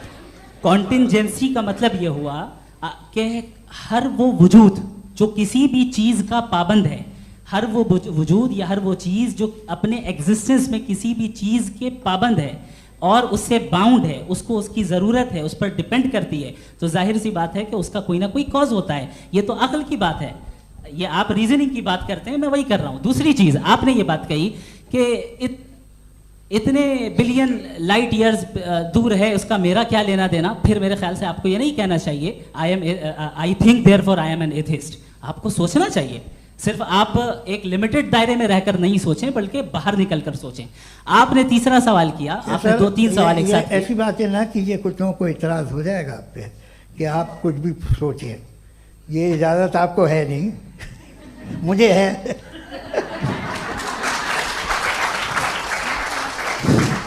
जी, आपने प्रॉब्लम ऑफ इविल के ताल्लुक से सवाल किया और बार बार आप एक लफ्ज रिपीट कर रहे हैं कि ओमनीपोटेंट गॉड है, ऑल पावरफुल गॉड है। यही तो दरअसल समझना है कि गॉड का कॉन्सेप्ट क्या है। प्रॉब्लम ऑफ इविल जो है, प्रॉब्लम ऑफ इविल दर हकीकत 2 असम्पशंस पर कायम है। अगर आप इन 2 असम्पशंस को समझ जाएं तो ये प्रॉब्लम नहीं रहेगी, आर्ग्यूमेंट आपको समझ में आ जाएगी कि ये कोलैप्स कर जाता है। पॉइंट नंबर 1, यानी जो आपका सबसे पहला फॉल्स असम्पशन है कि गॉड मर्सीफुल है, ओमनीपोटेंट है, दुनिया में जुल्म हो रहा है। लेकिन आपको ये समझना चाहिए कि हमारे वर्ल्ड व्यू के मुताबिक गॉड सिर्फ ओमनीपोटेंट और सिर्फ मर्सीफुल नहीं है, बल्कि वो ऑल वाइज भी है और वो ऑल नोइंग भी है। उसके हर काम के पीछे हिकमत और विजडम है। ये कोई जरूरी नहीं है कि वो हिकमत और विजडम आपको समझ में आए या मुझे समझ में आए। अगर आप जो समझ रहे हैं उसके मुताबिक आप फैसला कर रहे हैं, ये लिमिटेड पर्सपेक्टिव से आर्ग्यूमेंट है। और इस चीज को हम अपनी दुनिया में, अपने लाइफ में, डेली लाइफ में इस प्रिंसिपल को एक्सेप्ट करते हैं। हम जब किसी डॉक्टर के पास जाते हैं, डॉक्टर के पास जाकर वो अगर उसने हमें कोई दवाई दी है तो हम ये तो नहीं कहते कि जब तक आपके पास जितना नॉलेज और जितना विजडम नहीं है, आपने क्यों ये दवाई दी है, तब तक हम इस चीज को एक्सेप्ट नहीं करेंगे। नहीं कहते, हम उसकी अथॉरिटी को तस्लीम करते हैं। क्यों? क्योंकि उसकी हम जानते हैं कि वो नॉलेजेबल है, वो विजडम वाला है, हमसे ज्यादा नॉलेज और हमसे ज्यादा विजडम है। बताएं सर। नहीं, डॉक्टर में और खुदा में बड़ा डिफरेंस है। डॉक्टर पढ़ा लिखा होता है, एक तो मैं उसकी बात सुनूंगा। दो ये नहीं कुछ जवाब तो ये भी नहीं है सर प्लीज, आप अगर सब ऑडियंस से बोलने लगेंगे तो फिर मतलब नहीं सिविलाइज्ड बहस का। मतलब आप ये कहें कि चूंकि आप डॉक्टर पे बिलीव करते हैं इसलिए खुदा पे बिलीव किए, क्या ये मिसाल आपको समझाने के लिए आर्गुमेंट है, इस पे आपको एतराज नहीं है। तो सिंपल बात ये है कि मैं अगर ये यकीन कर लूँ कि एक ओमनीपोटेंट उसकी मसलहत है, ये जो बच्चे मर रहे हैं ये मसलहत है उसकी, मुझे नहीं चाहिए ऐसी मसलहत। उसकी मसलहत नहीं, यही तो समझना है, मतलब एक्सपीरियंस। अच्छा, इस आपने अभी मेरी बात पूरी सुनी नहीं। मैंने कहा आपका पूरा आर्ग्यूमेंट दो फॉल्स असम्पशंस पर है। एक फॉल्स असम्पशन मैंने बता दिया, दूसरा फॉल्स असम्पशन ये है कि इस दुनिया में इविल के होने का कोई गुड रीजन नहीं है, जबकि हमारे पास बाज रीजंस मौजूद हैं, हमारे पास बाज वजूहात मौजूद हैं। अगर इस दुनिया में इविल ना हो तो आप गुड को डिफाइन कैसे करेंगे? अगर जुल्म ना हो आप इंसाफ को समझेंगे कैसे? अगर तारीकी ना हो तो आप लाइट को समझेंगे कैसे? बहुत अच्छे। अभी और सुन लें, अभी और बाकी है। ये तो बात बहुत पसंद आई साहब मुझे कि जब तक रेप ना हो तब तक औरतों की इज्जत का ख्याल आपने मेरा जवाब पूरा सुना ही नहीं। जब तक के बच्चों का कत्ल ना किया जाए तब तक आपको बच्चों की मासूमियत की इज्जत। आपने पूरा जवाब सुना ही नहीं। क्या बात है, क्या आपने नुक्ता निकाला? आपने पूरा जवाब सुना ही नहीं। आप सुन लें, मेरी बात सुन लें। ये मैंने आपको एक चीज बताई। दूसरी चीज, इस दुनिया में हम आए हैं टेस्ट के लिए, हमारा टेस्ट हो रहा है और हर इंसान का अलग अलग अंदाज में टेस्ट होता है। और इस दुनिया में अगर इविल मौजूद है तो वो इविल जरिया है हमारे अंदर ह्यूमन नोबल क्वालिटीज को डेवलप करने का और अलग अलग फील्ड में प्रोग्रेस करने का। और अगर हमारे अंदर और इस दुनिया में इविल नहीं होता तो बताइए टेस्ट का मतलब क्या होता? अगर मैं अपने स्टूडेंट को एमसीक्यूज दूं और उसमें सिर्फ राइट आंसर लिख कर दे दूं और कहूं तुम्हारा टेस्ट हो गया, ये मीनिंगलेस है। इस दुनिया में अगर हम टेस्ट के लिए आए हैं तो जाहिर है गुड एंड इविल दोनों मौजूद है। तो अगर गुड एंड इविल दोनों मौजूद है तो ये इविल भी खुदा का बनाया हुआ है? जी हाँ, खुदा का बनाया हुआ है। लेकिन अच्छा, चलो अच्छी बात। जी बिल्कुल, तो बिल्कुल खुदा ने बनाया। अभी तो ये है कि जो मेजॉरिटी है दुनिया में वो इविल है, तो ये खुदा एक्चुअली इविल के साइड पे लग रहा है मुझे। बिल्कुल भी नहीं, मैं बताता हूं। मेजॉरिटी में तो वो है। क्या बात कर रहे हैं भाई आप? मैं बहुत कोई भी जो मुंसिफ होगा, चाहे आपका अपना घर हो जिसके आप सबसे बड़े हैं, चाहे आपकी ऑर्गेनाइजेशन हो जो आप चलाते हैं, वहाँ पर आप इविल रखेंगे साबित करने को कि बाकी लोग शरीफ हैं? मेरी बात सुनिए। क्या ये आर्ग्यूमेंट ही गलत है? अगर कि जब तक के कोई इविल नहीं होगा तब तक के शरीफ आदमी शरीफ नहीं लगेगा। अगर एग्जामिनर गलत ऑप्शन दे रहा है तो एग्जामिनर इविल नहीं हो गया, जो गलत ऑप्शन को सेलेक्ट कर रहा है वो फेल होगा। क्रिएटर ने इविल को बनाया है लेकिन वो इविल नहीं है। अच्छा सुनिए मेरी बात, let me complete sir. Creator ने इविल को बनाया है टेस्ट के लिए, वो इविल नहीं है। इविल वो होगा जो उसे इख्तियार करेगा। छुरी को बनाने वाला गलत नहीं होता है, छुरी का गलत इस्तेमाल करने वाला गलत होता है। रेप को कैसे गलत इस्तेमाल करते हैं? रेप इंसान के फ्री विल का नतीजा है। ये रेप कैसे गलत इस्तेमाल होता है? ये मुझे अब सुन लें, अब सुन लें। गलत इस्तेमाल होता है। हाँ मैं बता रहा हूँ ना, कैसे गलत? मैं बता रहा हूँ कि जो इविल इस दुनिया में मौजूद है उसके कई सारे तरीके हैं। एक तरीका इंसान का अपना फ्री विल है। अब अगर कोई रेपिस्ट रेप कर रहा है तो इसका गॉड का कसूर नहीं है, वो अपने फ्री विल का गलत इस्तेमाल कर रहा है, उसको सजा मिलनी चाहिए। अच्छा, और उसी के लिए जहन्नम बनाई गई है। ये फ्री विल का भी बड़ा चक्कर। आप जब कोई बुरा काम करते हैं या कोई बुराई होती है तो ये कहा जाता है कि ये फ्री विल है। 7 billion free wills are moving on this planet. 7 billion free will. और एक आदमी अपनी फ्री विल से मुझे कत्ल कर दे तो मैं खुदा की मर्जी से मरा हूँ कि इसकी फ्री विल की वजह से? मेरी मौत खुदा के हाथ है या ये फ्री विल वाले के हाथ है? खुदा ने फ्री विल का निजाम बनाया है और उस निजाम का गलत इस्तेमाल करके कोई आपको मार रहा है, इस्तेमाल करके मेरा कत्ल कर देता है। अब मेरी मौत का जिम्मेदार कौन है? वो इंसान जिम्मेदार है। वो इंसान जी। तो ये कहना कि और उसको सजा मिलेगी। तो अब आप आगे चलिए कि ये तय करना कि अल्लाह ही या अल्लाह ने खुदा ही जिंदगी देता है, खुदा ही मौत देता है, ये गलत है। बिल्कुल गलत नहीं है। हाँ, नहीं, निजाम उसी ने बनाया फ्री विल का, निजाम मौत और हयात का उसी ने बनाया। You are contradicting yourself. अभी आपने कहा कि एक आदमी ने फ्री विल से आपको मार दिया, इसमें उसे फ्री विल दी गई थी, उसने गलत इस्तेमाल किया। 7 billion free wills are moving on this planet, और आप चाह रहे हैं कि मैं सिर्फ खुदा का ध्यान करूं। ये 7 बिलियन फ्री विल्स को मुझे लुक आफ्टर करना पड़ेगा कि नहीं? ये तो तबाहियां कर रही हैं, और तबाहियां ज़्यादा हो रही हैं। बिल्कुल। तो अगर आप बताएं अगर खुदा नहीं है फॉर एग्जाम्पल, तो आप इविल को कैसे डिसाइड करेंगे? यानी how can you define evil objectively without God? देखिए, दुनिया में 2 तरह के जानवर हैं, एक जो अकेले रहते हैं जंगल में, और एक जो ग्रुप्स में रहते हैं। ग्रुप में जो भी रहेगा, चाहे वो आपका फाउंडेशन हो, चाहे कोई क्लब हो, चाहे कोई पॉलिटिकल पार्टी हो, चाहे कोई यूनिट हो, उसमें आपको इंटरैक्ट करने के रूल बनाने पड़ेंगे। यानी लोग तय करेंगे। लोग तय करेंगे। अगर लोगों ने ये तय किया कि किसी का रेप करना सही है, आप जस्टिफाई करेंगे? नहीं, आपका फाउंडेशन तो ये हो गया ना कि लोग ही विल डिसाइड करेंगे। नहीं, अरे दुनिया में ऐसे ग्रुप्स हैं जो रेप को जायज़ मानते हैं सर्टेन हालात में। मैं डिटेल में नहीं जानूंगा, आप भी जानते हैं। ये जो आईसिस वाले थे, इन्होंने क्या किया था, तो उन्होंने क्या किया उसका खुदा से कोई ताल्लुक नहीं है सर। मैंने सिंपल सवाल किया कि इविल को आप डिफाइन करते कैसे हैं? आइए वापस आइए जी। आप साथ में तभी रह सकते हैं जब कुछ आप ऐसे उसूल डेवलप करें जिसमें हर एक का बेसिक तहफ़्फ़ुज़, हर एक का बेसिक राइट हो, और हर एक को कोई आराम मिले। यही तरीक़ा है किसी भी ऑर्गेनाइजेशन जिसमें एक से ज़्यादा लोग हैं और वो ऐसे चलती है ज़िंदगी। उसमें अगर आप गड़बड़ करेंगे तो तबाही होगी, नुकसान होगा, बर्बादियाँ आएंगी।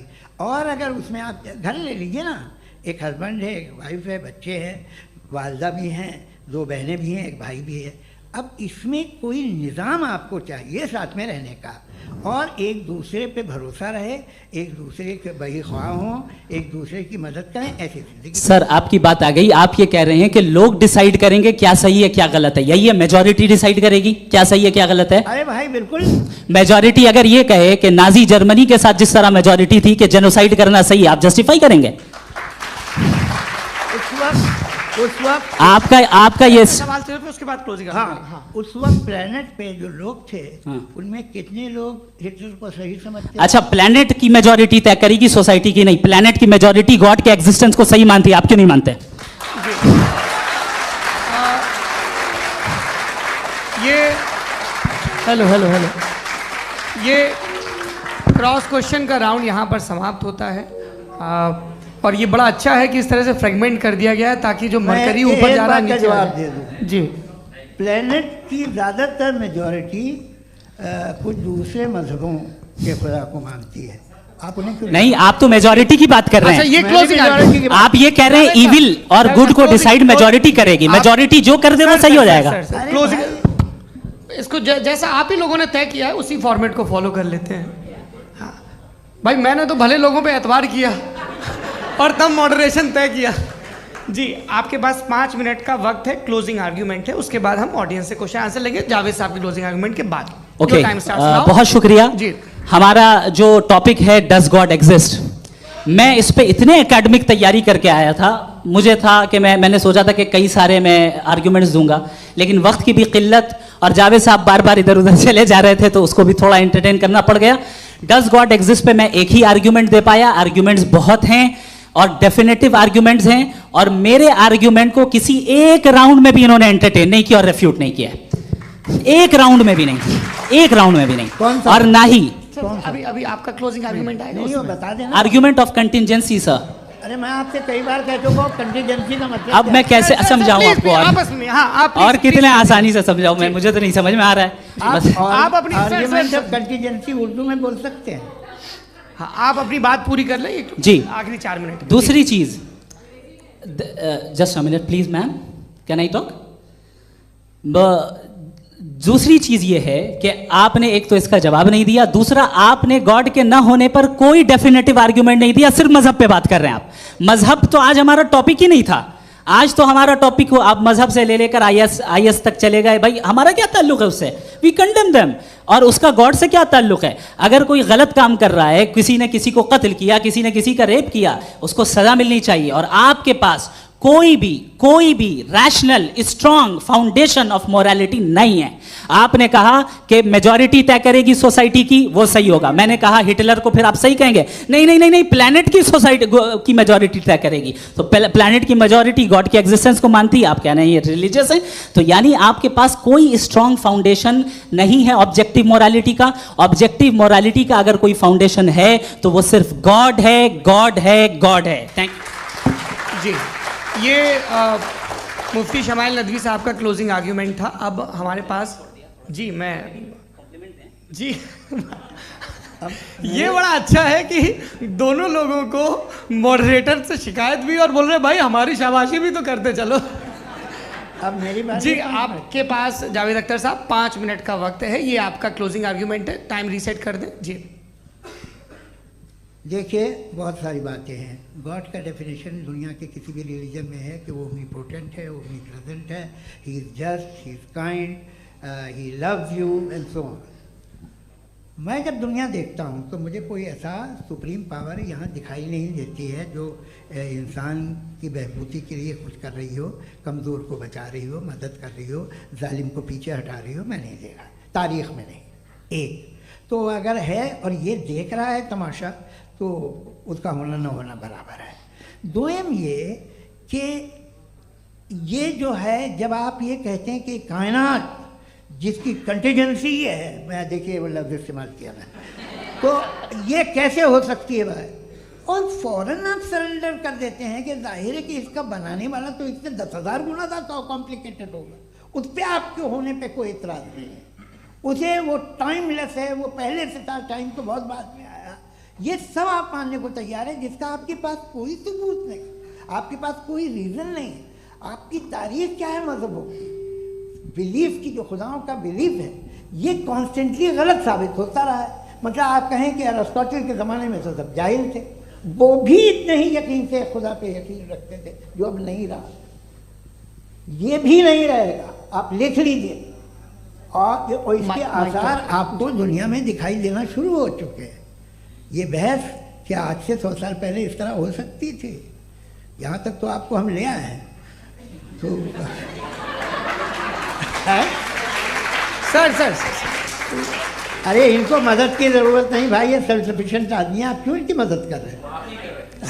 Sir please. तो ये जो है तमाम बातें अपनी जगह हैं। ये एक पैकेज है। आप अकेले, कोई आदमी ऐसा नहीं जो सिर्फ गॉड को मानता हो, उसके साथ बहुत पैराफर्नेलिया आता है, अलग अलग पैराफर्नेलिया आते हैं। They have always created chaos in the society. मैं तो आपको सीधा ऑफर देता हूँ कि दुनिया में 10 इम्पॉर्टेंट बिलीव्स हैं। आप एक मानते हैं, 9 नहीं मानते, 9 में आप एथियस्ट हैं, 9 को आप बिल्कुल रीजनेबली मेरी तरह देखते हैं। तो 90 मजहबी आदमी भी 90% एथियस्ट है। वो दूसरे खुदा नहीं मानता, एक खुदा मानता है, अपना वाला, बाकियों को कहता है गलत है। अगर आप मानना ही बंद कर दें तो आपका 10% चांस है कि आप सही हैं और 90% चांस है कि आप गलत हैं। मेरा मशवरा है, आप मानना छोड़ दिए तो 50% चांस होगा कि आप सही हैं और 50% चांस होगा, 40% आप गेन करेंगे बाय बिकम एन एथियस्ट।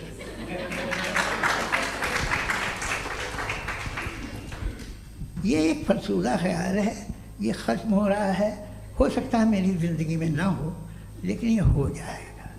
जो बातें ये इनको आप मेटाफिज़िकल, ये वो ऐसे रिस्पेक्टेबल टर्म दे दिए, ये तो उन लोग के हैं जिन्हें ना फिज़िक्स मालूम थी ना मेटा मालूम था, ये उन्होंने आपको दिए हैं।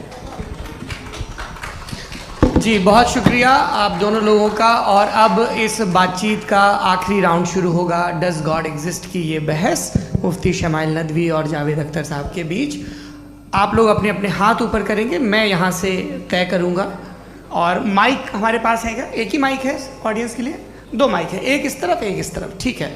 तो जी सबसे पहले हमारी सहयोगी हैं मारिया शकील जी, पूछिए सवाल। थोड़ा सा रुकेंगे ताकि कैमरे का फ्रेम आप पर आ जाए, आपकी तो प्रैक्टिस है टीवी की। जी नदवी साहब, मैं खुदा को मानती हूँ, पहले पहले मैं इसी प्रमाइस से शुरू कर रही हूँ और ये बता रही हूँ आपको, मैं मानती हूँ, लेकिन कुछ सवाल हैं जो जावेद साहब ने उठाया, उसका जवाब आपको देना चाहिए। पहला सवाल ये कि गज़ा में सालों से छोटे बच्चे मर रहे हैं, वो उनको अगर खुदा मर्सीफुल है, हम मानते हैं कि अल्लाह ताला में बहुत ताकत है, तो वो बच्चे क्यों मर रहे हैं?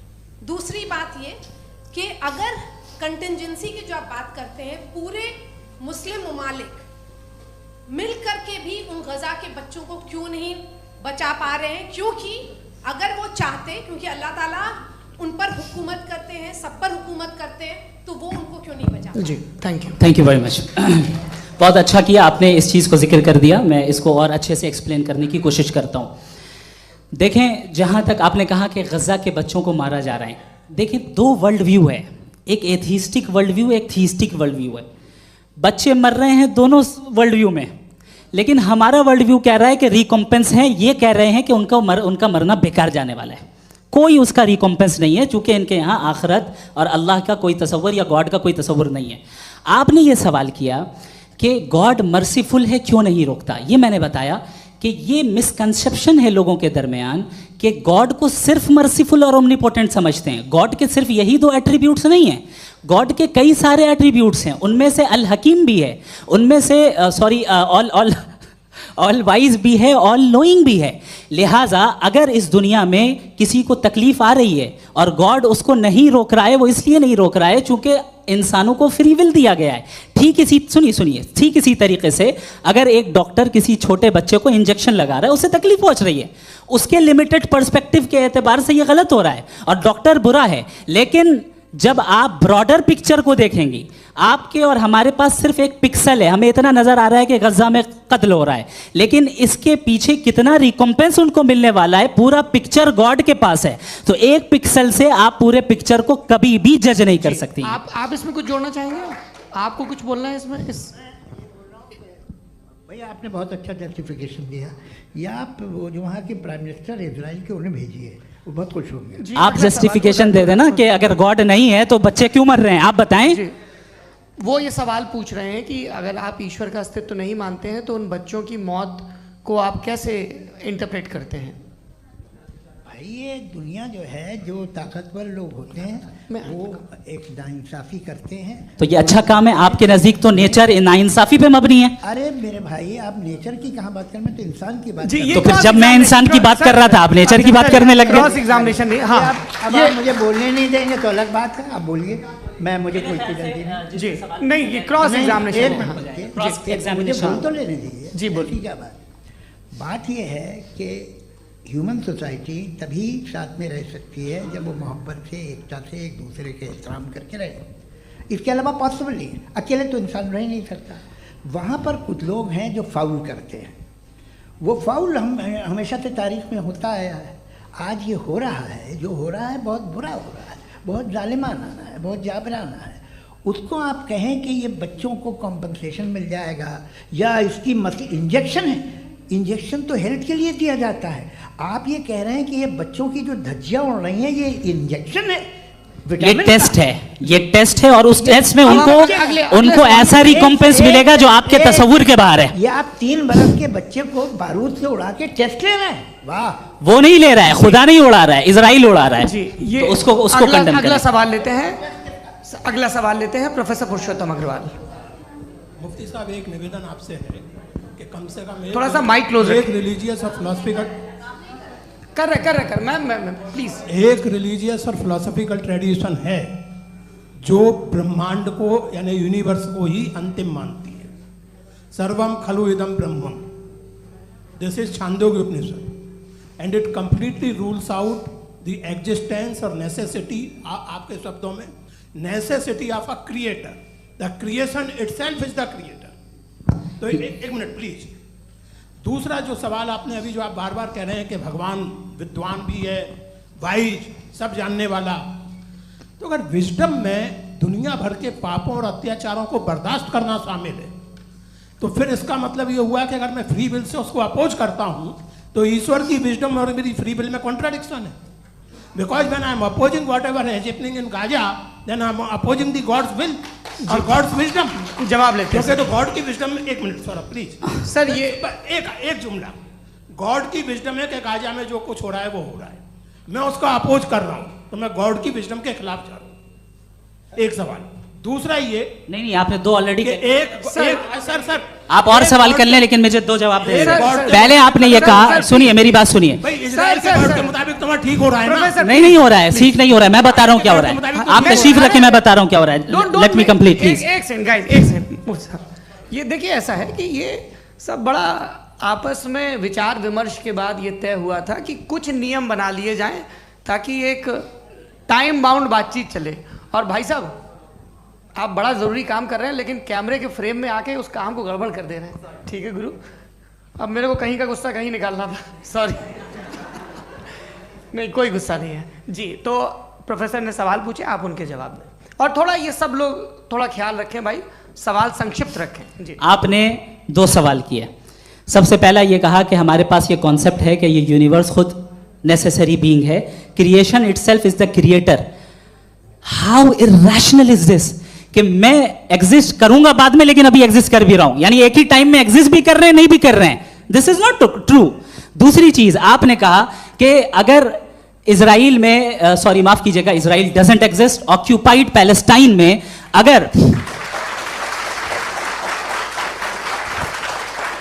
अगर ऑक्यूपाइड पैलेस्टाइन में बच्चों को मारा जा रहा है फ्री विल की वजह से और गॉड नहीं रोक रहा, ये कॉन्ट्रडिक्शन है। ये बताइए कि एक एग्जाम में एक बच्चा गलत आंसर लिख रहा है, सुनिए, एग्जामिनर चाहे तो रोक सकता है, क्यों नहीं रोक रहा है?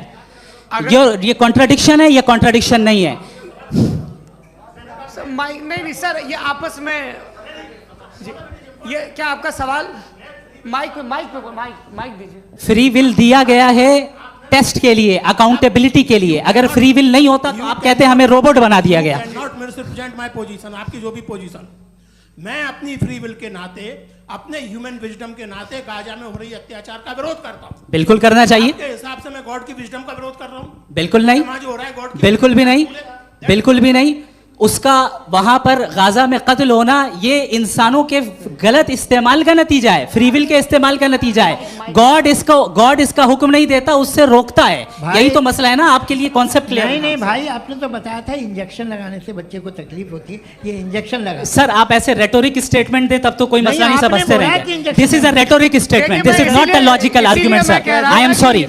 आखिरी 30 मिनट बड़े मुश्किल होने वाले हैं जी। मुफ्ती साहब आगे बैठे हैं, इनको माइक दीजिए। हाँ तरुण, माइक आप अपने पास रखिए, आपको कैमरे का फ्रेम पता है जी। सबसे पहले दोनों को मुबारकबाद। एक सर अपना आप नाम बता दें। आप अमेरिका में शिकागो में रहते हैं, इतना मुझे याद है। बताया आपको, यासिर नदीम अलवाजदी मेरा नाम है। जावेद सर आपसे क्वेश्चन है इन्फिनिट रिग्रेस के ताल्लुक से। एक हाइपोथेटिकल सिनेरियो है, मसलन अगर आप सर माइक थोड़ा सा प्लीज क्लोज रखें जी। अगर आप शायर इसलिए हैं कि आपके कोई उस्ताद शायर थे, और वो इसलिए शायर थे कि उनके कोई उस्ताद शायर थे, और इसी तरीके से हम माजी में पीछे चलते चलते चले जाएं और कहीं ना रुके, तो माफ़ कीजिएगा आप कभी शायर नहीं हो सकते। लेकिन आप शायर हैं, आपका शायर एग्जिस्ट करता है, इसका मतलब ये है कि आप कहीं ना कहीं रुके हैं। तो मेरा सवाल ये है कि क्या आप इन्फिनिट रिग्रेस ऑफ कॉजेस को लॉजिकल फैलेसी मानते हैं या नहीं मानते? हाँ या ना?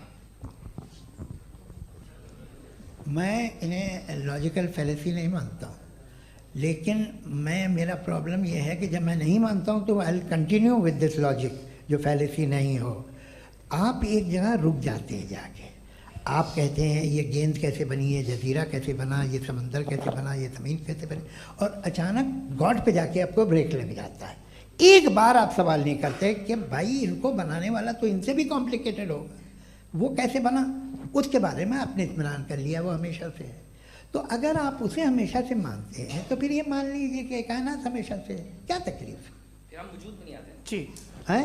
हम मौजूद नहीं। अच्छा सर क्यों नहीं हो सकता? मैं बताऊँ प्लीज। जैसे मैंने मिसाल दी आपके शेर की, आपका शेर कभी वजूद में ना आता अगर शायर इसी तरह चलते रहते हमेशा जी। माइक मेरे ख्याल से एक इन्फिनिट रिग्रेस का कॉन्सेप्ट क्लियर नहीं हो पाया, ऐसे रहने दें, लेट्स मूव ऑन सर। ठीक है। हाँ थोड़ा सा मॉडरेटर का भी ख्याल रखें। नहीं आपने तो रखा है, आपने रखा है। यहाँ पे गौहर रजा साहब हैं, वो भी एक सवाल पूछना चाहते हैं।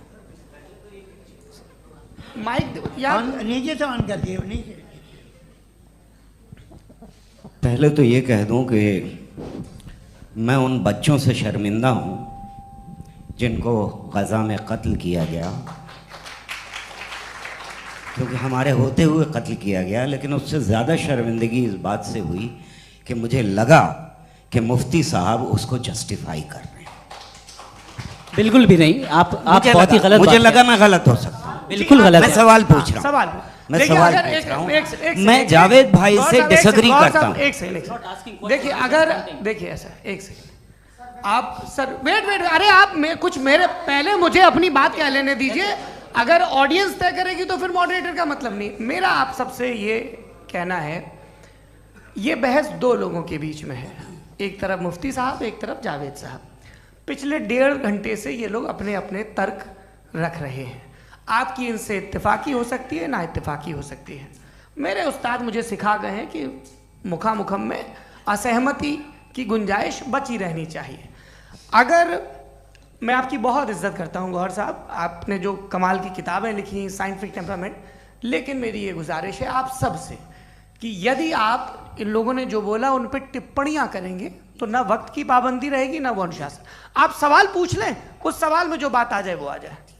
मैं जावेद साहब से डिसएग्री करता हूँ, इसलिए जावेद साहब से सवाल पूछ रहा हूँ। आपका सवाल जावेद अख्तर साहब से। और सवाल ये है मेरा कि जावेद साहब ने कई बार लॉजिक का इस्तेमाल किया कि साइंस में लॉजिक है और रिलीजन में लॉजिक नहीं है। मेरा ख्याल ये है कि रिलीजन में भी लॉजिक है, लेकिन उस लॉजिक की बेसिस ये है कि आप रुक जाते हैं, जिसका जिक्र जावेद साहब ने बार बार किया, यानी खुदा के तसव्वुर पे आते हुए, गॉड के तसव्वुर पे आते हुए रुक जाते हैं।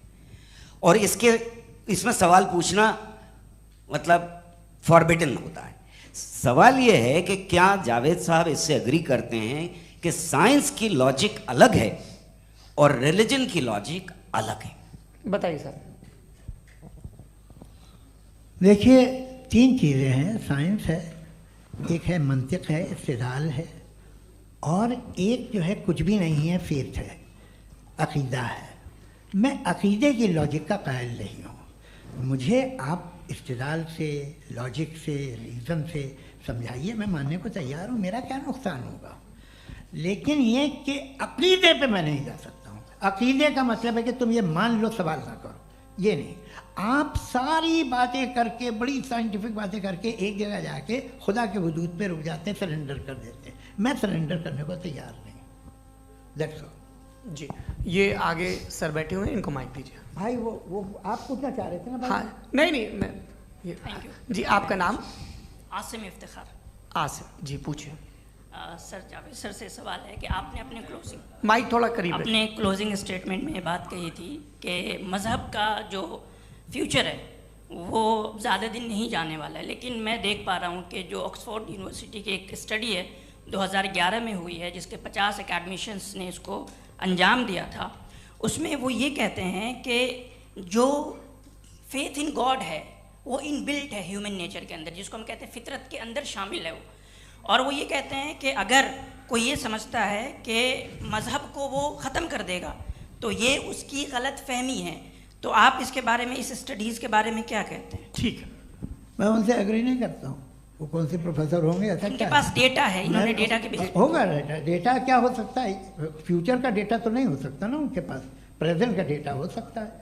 डेटा आपने सुना 100 साल पहले का बाद का डेटा? मैंने तो नहीं सुना आज तक। तो आज उनकी ये राय है और होगी राय, ठीक है। दुनिया में तरह तरह की राय है लोग, लेकिन मैं समझता हूँ कि वक्त के साथ इंसान ज़्यादा से ज़्यादा रीज़नेबल और लॉजिकल होता जा रहा है। आज आप देखिए वेस्टर्न यूरोप में क्या परसेंटेज है नॉन बिलीवर्स की, बहुत हाई। वहाँ चर्च खाली पड़े होते हैं। तो अल्टीमेटली तो इंसान कोई ऐसी बात बहुत अरसे तक नहीं मान सकेगा, चाहे गलत या सही, जो उसे, उसके दिमाग को, उसके जहन को, उसके लॉजिक को अपील न करे। वो कह रहे हैं तो ऑक्सफोर्ड के होंगे तो कैम्ब्रिज के होंगे, तो मुझे क्या लेना देना। उनका डेटा मुस्तकबिल का नहीं हो सकता है। जी। दीपक, हाँ पूछिए।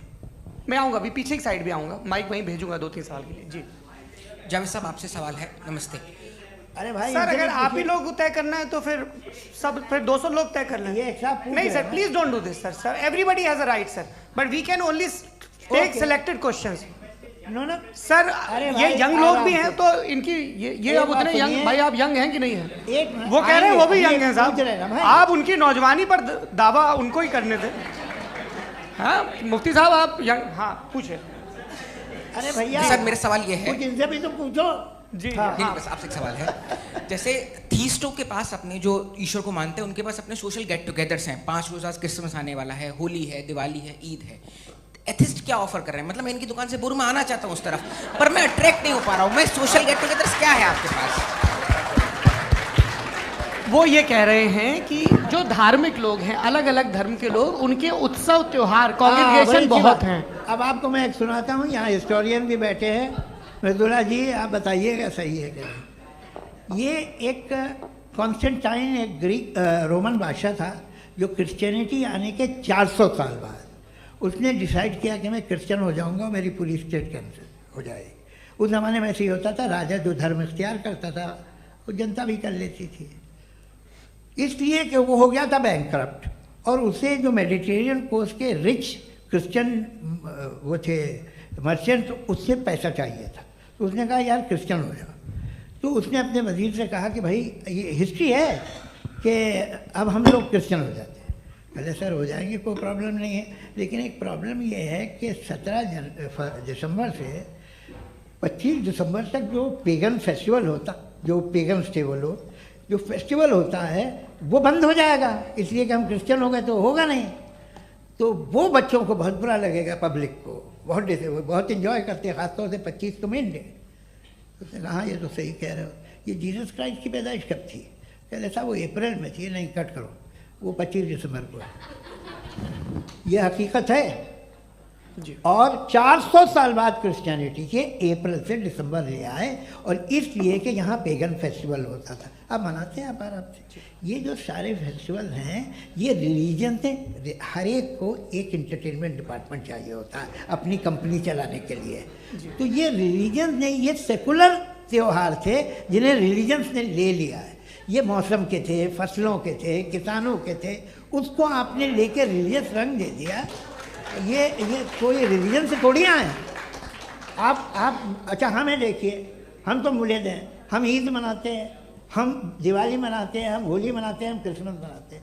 बम्बई की फिल्म इंडस्ट्री की सबसे बड़ी होली हमारे घर में होती है, सबसे बड़ी ईद हमारे घर में होती है। वो हमारी सोशल वो है, हमारा हेरिटेज है। ऐसा थोड़ी है कि we will throw the baby along with the water. ये तो अच्छी चीज़ है, इन्हें रखो, जो बेकार है फेंक दो। जी हाँ हेलो जी, मेरा सवाल नादवी जी से है।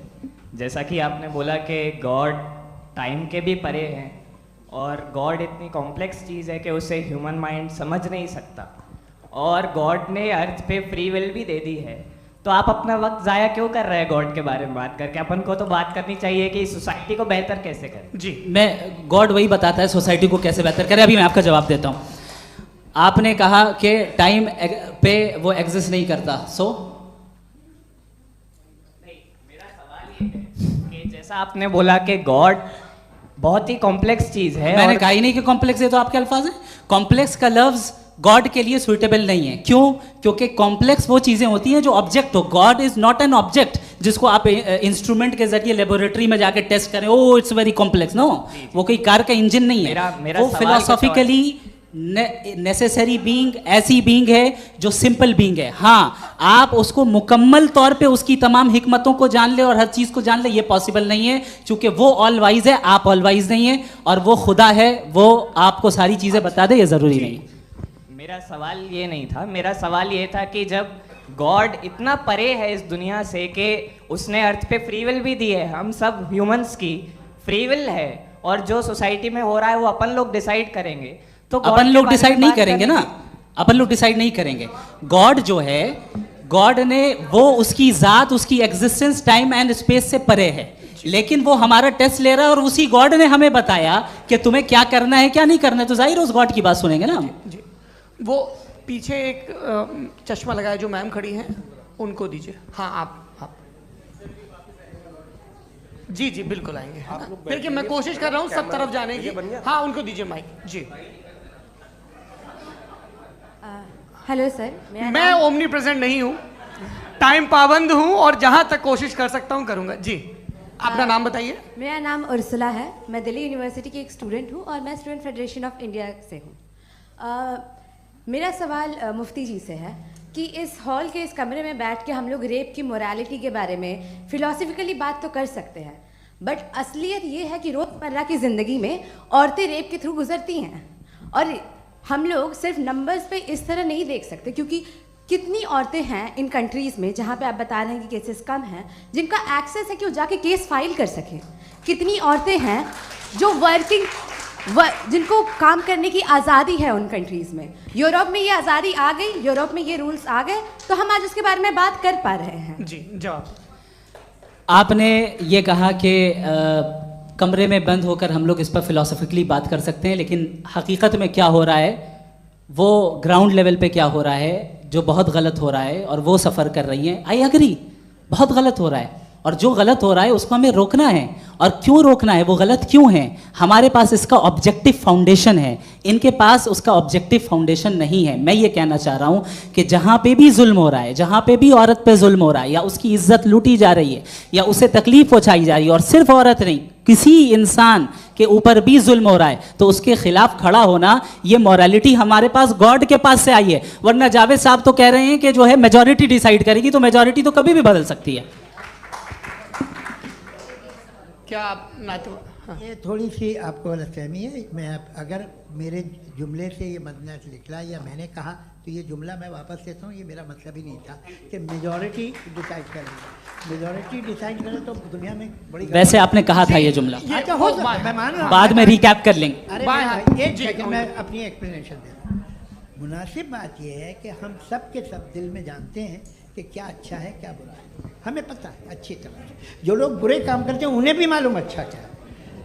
यही तो सवाल था हजरत कि फिर ये मोरालिटी आई कहाँ से? Cross examination. हाँ जी, हाँ। मोरालिटी साथ रहने की डिजायर से आई है। यानी साथ रहकर जो कुछ कह दे, जो कुछ कर दे, वो हो जाएगा? नहीं नहीं, तो आप कायदे से रह ही कर सकते हैं जब तक लोगों में मोरालिटी हो, वरना क्यास हो जाएगा। ये आपको कैसे पता? जी, हमने देखा ना जहाँ मोरालिटी का क्यास हो गया, हम देखते हैं। कहाँ पे देखते भाई तो दुनिया में आप जो आप कहीं पे अगर गलत हो रहा है तो उसको आप गलत देखिए। आप एपिस्टेमोलॉजी की बात कर रहे हैं, मैं ऑन्टोलॉजी की बात कर रहा हूँ। मैं इस बहस के बाद आप दोनों लोगों को चाय पे होस्ट करूंगा, वहां पे क्रॉस एग्जामिनेशन कर लीजिएगा। अभी ऑडियंस का हक मार रहे हैं आप लोग भाई, सर जस्ट लोग हैं आप लोग। और ये भाई ये हाँ, उधर आएंगे, जी सर आएंगे। अच्छा सर मेरा नाम लईकुर रहमान है और मैं अलीगढ़ मुस्लिम यूनिवर्सिटी का स्टूडेंट हूँ। और जहाँ तक मुझे पता है कि sir you are also product of Aligarh Muslim University. मैं भी उसी चमन का बुलबुल। हाँ सर, तो बहुत खुशी हुई मुझे जान करके कि मैं आपसे मिलूंगा। सवाल सर, मेरा सवाल यह है, सर सैयद अलैहि रहमा का नज़रिया यह था कि खुदा के वजूद को अक़ल के दायरे में रह कर के तलाश करना, न कि पूरी तौर से उसका इनकार कर देना। Sir how will you define it? नहीं तो ये तो आप इन्हें बताइए। ये सवाल आपसे खुदा का वजूद साबित कर रहे हैं तो सर आपने इनकार कर रखा है, इस वजह से मेरा क्वेश्चन उन्होंने यही सर से एक सेकंड सर सैयद ने यही कहा ना कि अक्ल से आप खुदा के वजूद को साबित नहीं कर सकते, यही कहा ना भाई। वो उन्होंने कहा कर सकते हैं और वो कर दिया गया आज। वो फोन तलाश करना या साबित करना अक्ल से नहीं हो सकता। अरे सवाल तो सुन लीजिए जी। अक्ल से नहीं हो सकता है, यही कहा ना आपने। अक्ल से हो सकता है, अरे वो यही कह रहे हैं भाई, आप बता रहे हो सकता है, वो तो कुछ और। आप अगर सर देखो नौजवान फोन ले लो, वो इतनी कमाल की यूनिवर्सिटी है। अरे भाई दे दो जरा, एक मिनट दे दो भाई, मेरी बात सुनो, माइक पे बोलो ताकि जो लाखों लोग देख रहे हैं। माइक दे दो ना। अरे देंगे ना माइक, तुम ठहरो तो। हाँ सर, मेरा सवाल ये था कि सर सैयद अलैहि रहमा का एक नज़रिया था अपना कि खुदा का जो वजूद है उसको अक़ल के दायरे में रह कर के तलाश करना है, न कि पूरे तौर से इनकार कर देना है। ये उनका कॉन्सेप्ट था। लेकिन मेरा सवाल ये है कि आप इसको कैसे डिफाइन करते हैं, एक्सप्लेन कैसे करेंगे, मैं आपसे जानना चाहता हूँ, क्योंकि you are the product of Aligarh Muslim University. मुझे अक़ल के दायरे में रख के मैंने बहुत तलाश की, मुझे मिला नहीं। हाँ ये इधर वो चश्मा लगाए जो, हाँ उनको दे दीजिए। जी जी फटाफट पूछिए, बस 5 मिनट है, 5 मिनट में खत्म हो रहा है। हाँ अस्सलाम वालेकुम मुफ्ती साहब। एंड मेरा सवाल जावेद अख्तर साहब से। क्या नाम है आपका? अरे भैया सब मुझे तो पूछ रहे हो।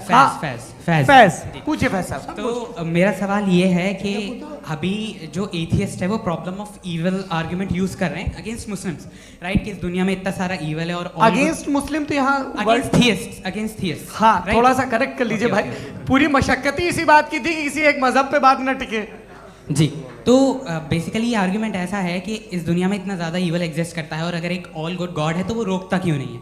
लेकिन इस सवाल में एक हिडन अजम्पशन ये है कि इस दुनिया में ईवल एग्जिस्ट करता है। अब एथियस्ट ये कैसे ऑन्टोलॉजिकली प्रूव कर सकते हैं कि इस दुनिया में ईवल एग्जिस्ट करता है? मैं आपको बताता हूँ, थोड़ा सा समझा। नहीं सर हम लोग इनको सुनने आए। नहीं please don't do that. I want to explain ontologically. नहीं हम समझ गए सर, इनको अब जवाब देने दीजिए। अच्छा सवाल पूछ लो। मैं अभी तक क्या था वो मैं थोड़ा सा ऐड ऑन कर लेता हूँ। तुम गुरु, तो हम जब इसका राउंड 13 करेंगे ना तब तुमको स्टेज पे बिठाएंगे। जी तो हाँ जल्दी से। तो देखिए एथियज्म के हिसाब से सब कुछ रैंडमली बन गया है, सब कुछ एटम्स और मॉलिक्यूल्स है। एक पत्थर में और मुझ में सिर्फ इतना फर्क है कि हम लोग एटम्स और मॉलिक्यूल्स का अलग अलग रीअरेंजमेंट है। अब एक पत्थर को कोई इंसान तलवार से 2 टुकड़ों में काट दे या मुझे, according to atheism it is same. There is no evil and good according to atheism. जी अच्छा, फैज साहब का सवाल ये है कि हाँ कोशिश भी करते तो इससे गलत सवाल नहीं कर पाते। एक लाइफ फॉर्म है और लाइफ फॉर्म में फीलिंग्स हैं, मतलब लाइफ फॉर्म सुनता है, देखता है, टेस्ट कर सकता है, फील कर सकता है। तो उसकी जो ये जो क्वालिटी इस बबल में आ गई हैं वो जानवर में भी है, इंसान में भी है। तो जाहिर है कि उसे कोई तकलीफ पहुंचेगी तो चूंकि उसके पास वो सेंसिटिविटी है तो मैं करेगा। पत्थर में वो सेंसिटिविटी नहीं है। तो ये क्या सवाल हुआ कि अगर पत्थर को काटा तो पत्थर को तकलीफ नहीं होती, तो आपको काटे तो आपको क्यों तकलीफ हो? बैठ जाइए। जी हाँ अगला सवाल। हाँ पूछे जी जावेद अख्तर साहब। अरे भैया सब आप लोग मुफ्ती साहब को छोड़ रहे हैं तो मेरे ही पीछे पड़े हैं क्या? चलो बोलो भाई। You asked how God can exist when children die in Gaza. Huh? You asked how God can exist when children die in Gaza, and you also mentioned the rise of atheism in Europe. But the same events also are leading many atheists and non-believers to turn towards faith. How do you interpret this contradiction, where suffering pushes some away from God, yet brings others closer to belief? देखिए आपको एक बात बताऊं, दुनिया perfect तो कहीं भी नहीं है, हर जगह कुछ खामियां हैं। बेटा एक मिनट आप ही को कहेंगे, देखो वो तो कुछ खामियां, कमज़ोरियां, खराबियां सब जगह है।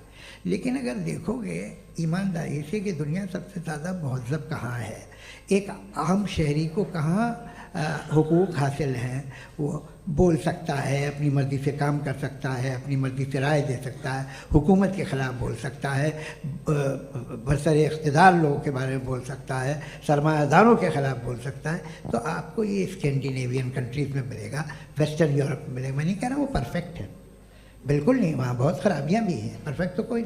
लेकिन जिन जिन मुल्कों में, लैटिन अमेरिका देखो, गल्फ़ देखो, वहाँ पर आपको ये ज़रूर है कि रेप नहीं होते होंगे।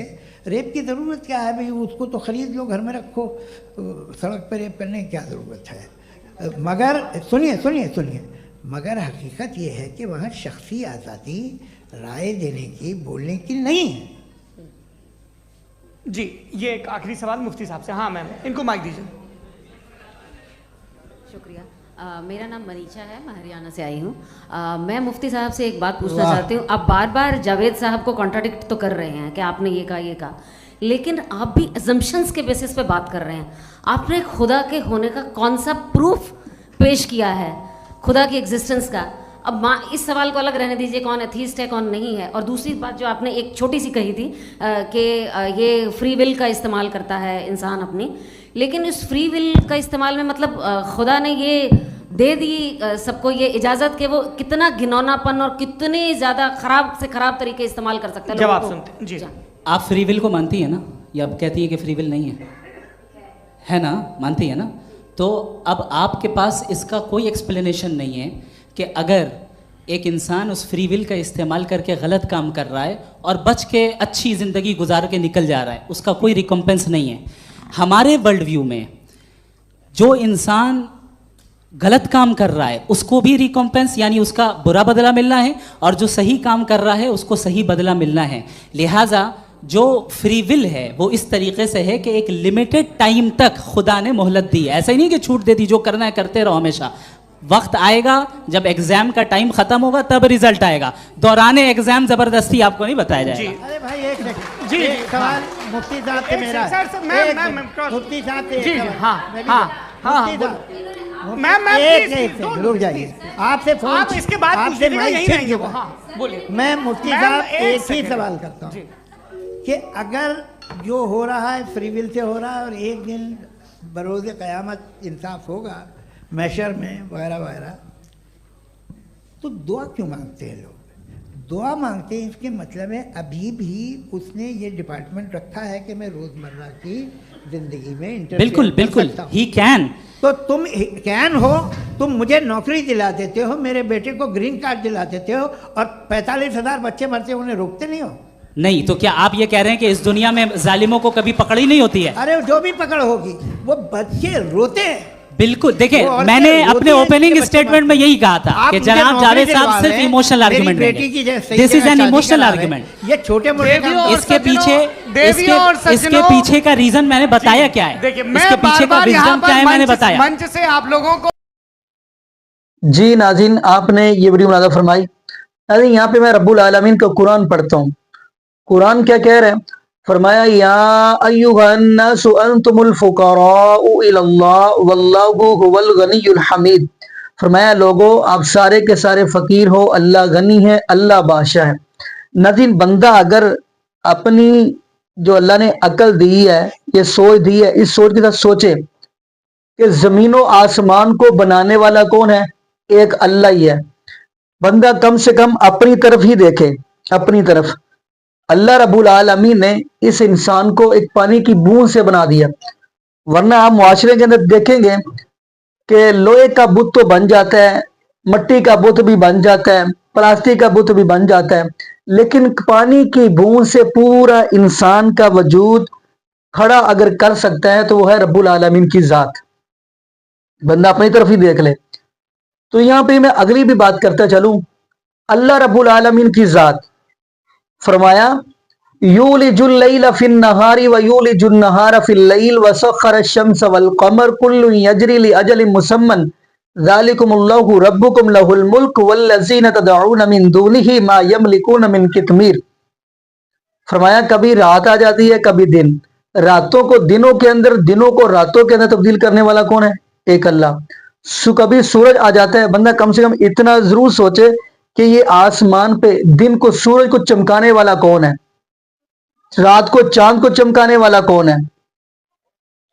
खैर कुरान कह रहा है कुल्लु यजरी लि अजलिन मुसम्मन, ये दोनों अपनी ड्यूटी दे रहे हैं। ज़ालिकुमुल्लाहु रब्बुकुम लहुल मुल्क वल्लज़ीना तदऊन मिन दूनिही मा यमलिकून मिन कितमीर। फरमाया अल्लाह को छोड़कर जिनको तुम पुकारते हो, वो खजूर के अंदर एक गिटक होती है, गिटक के अंदर एक सुराख होता है, सुराख के अंदर एक धागा होता है, उसके भी मालिक नहीं है। नाज़रीन कुरान कह रहा है लौ काना फीहिमा आलिहतुन इल्लल्लाहु लफसदता। फरमाया अगर दो इलाह होते तो उनके अंदर क्या होना था? फसाद। मिसाल पे तौर पे मैं एक मिसाल देता हूँ, एक अगर दो होते, एक ने कहना था मैंने लड़का बनाना है, दूसरे कहना मैंने लड़की बनानी है, एक ने कहना मैंने मजदूर बनाना है, दूसरे कहना मैंने ठीक बनाना है, एक ने कहना मैंने नबीना बनाना है, दूसरे कहना मैंने ठीक बनाना है।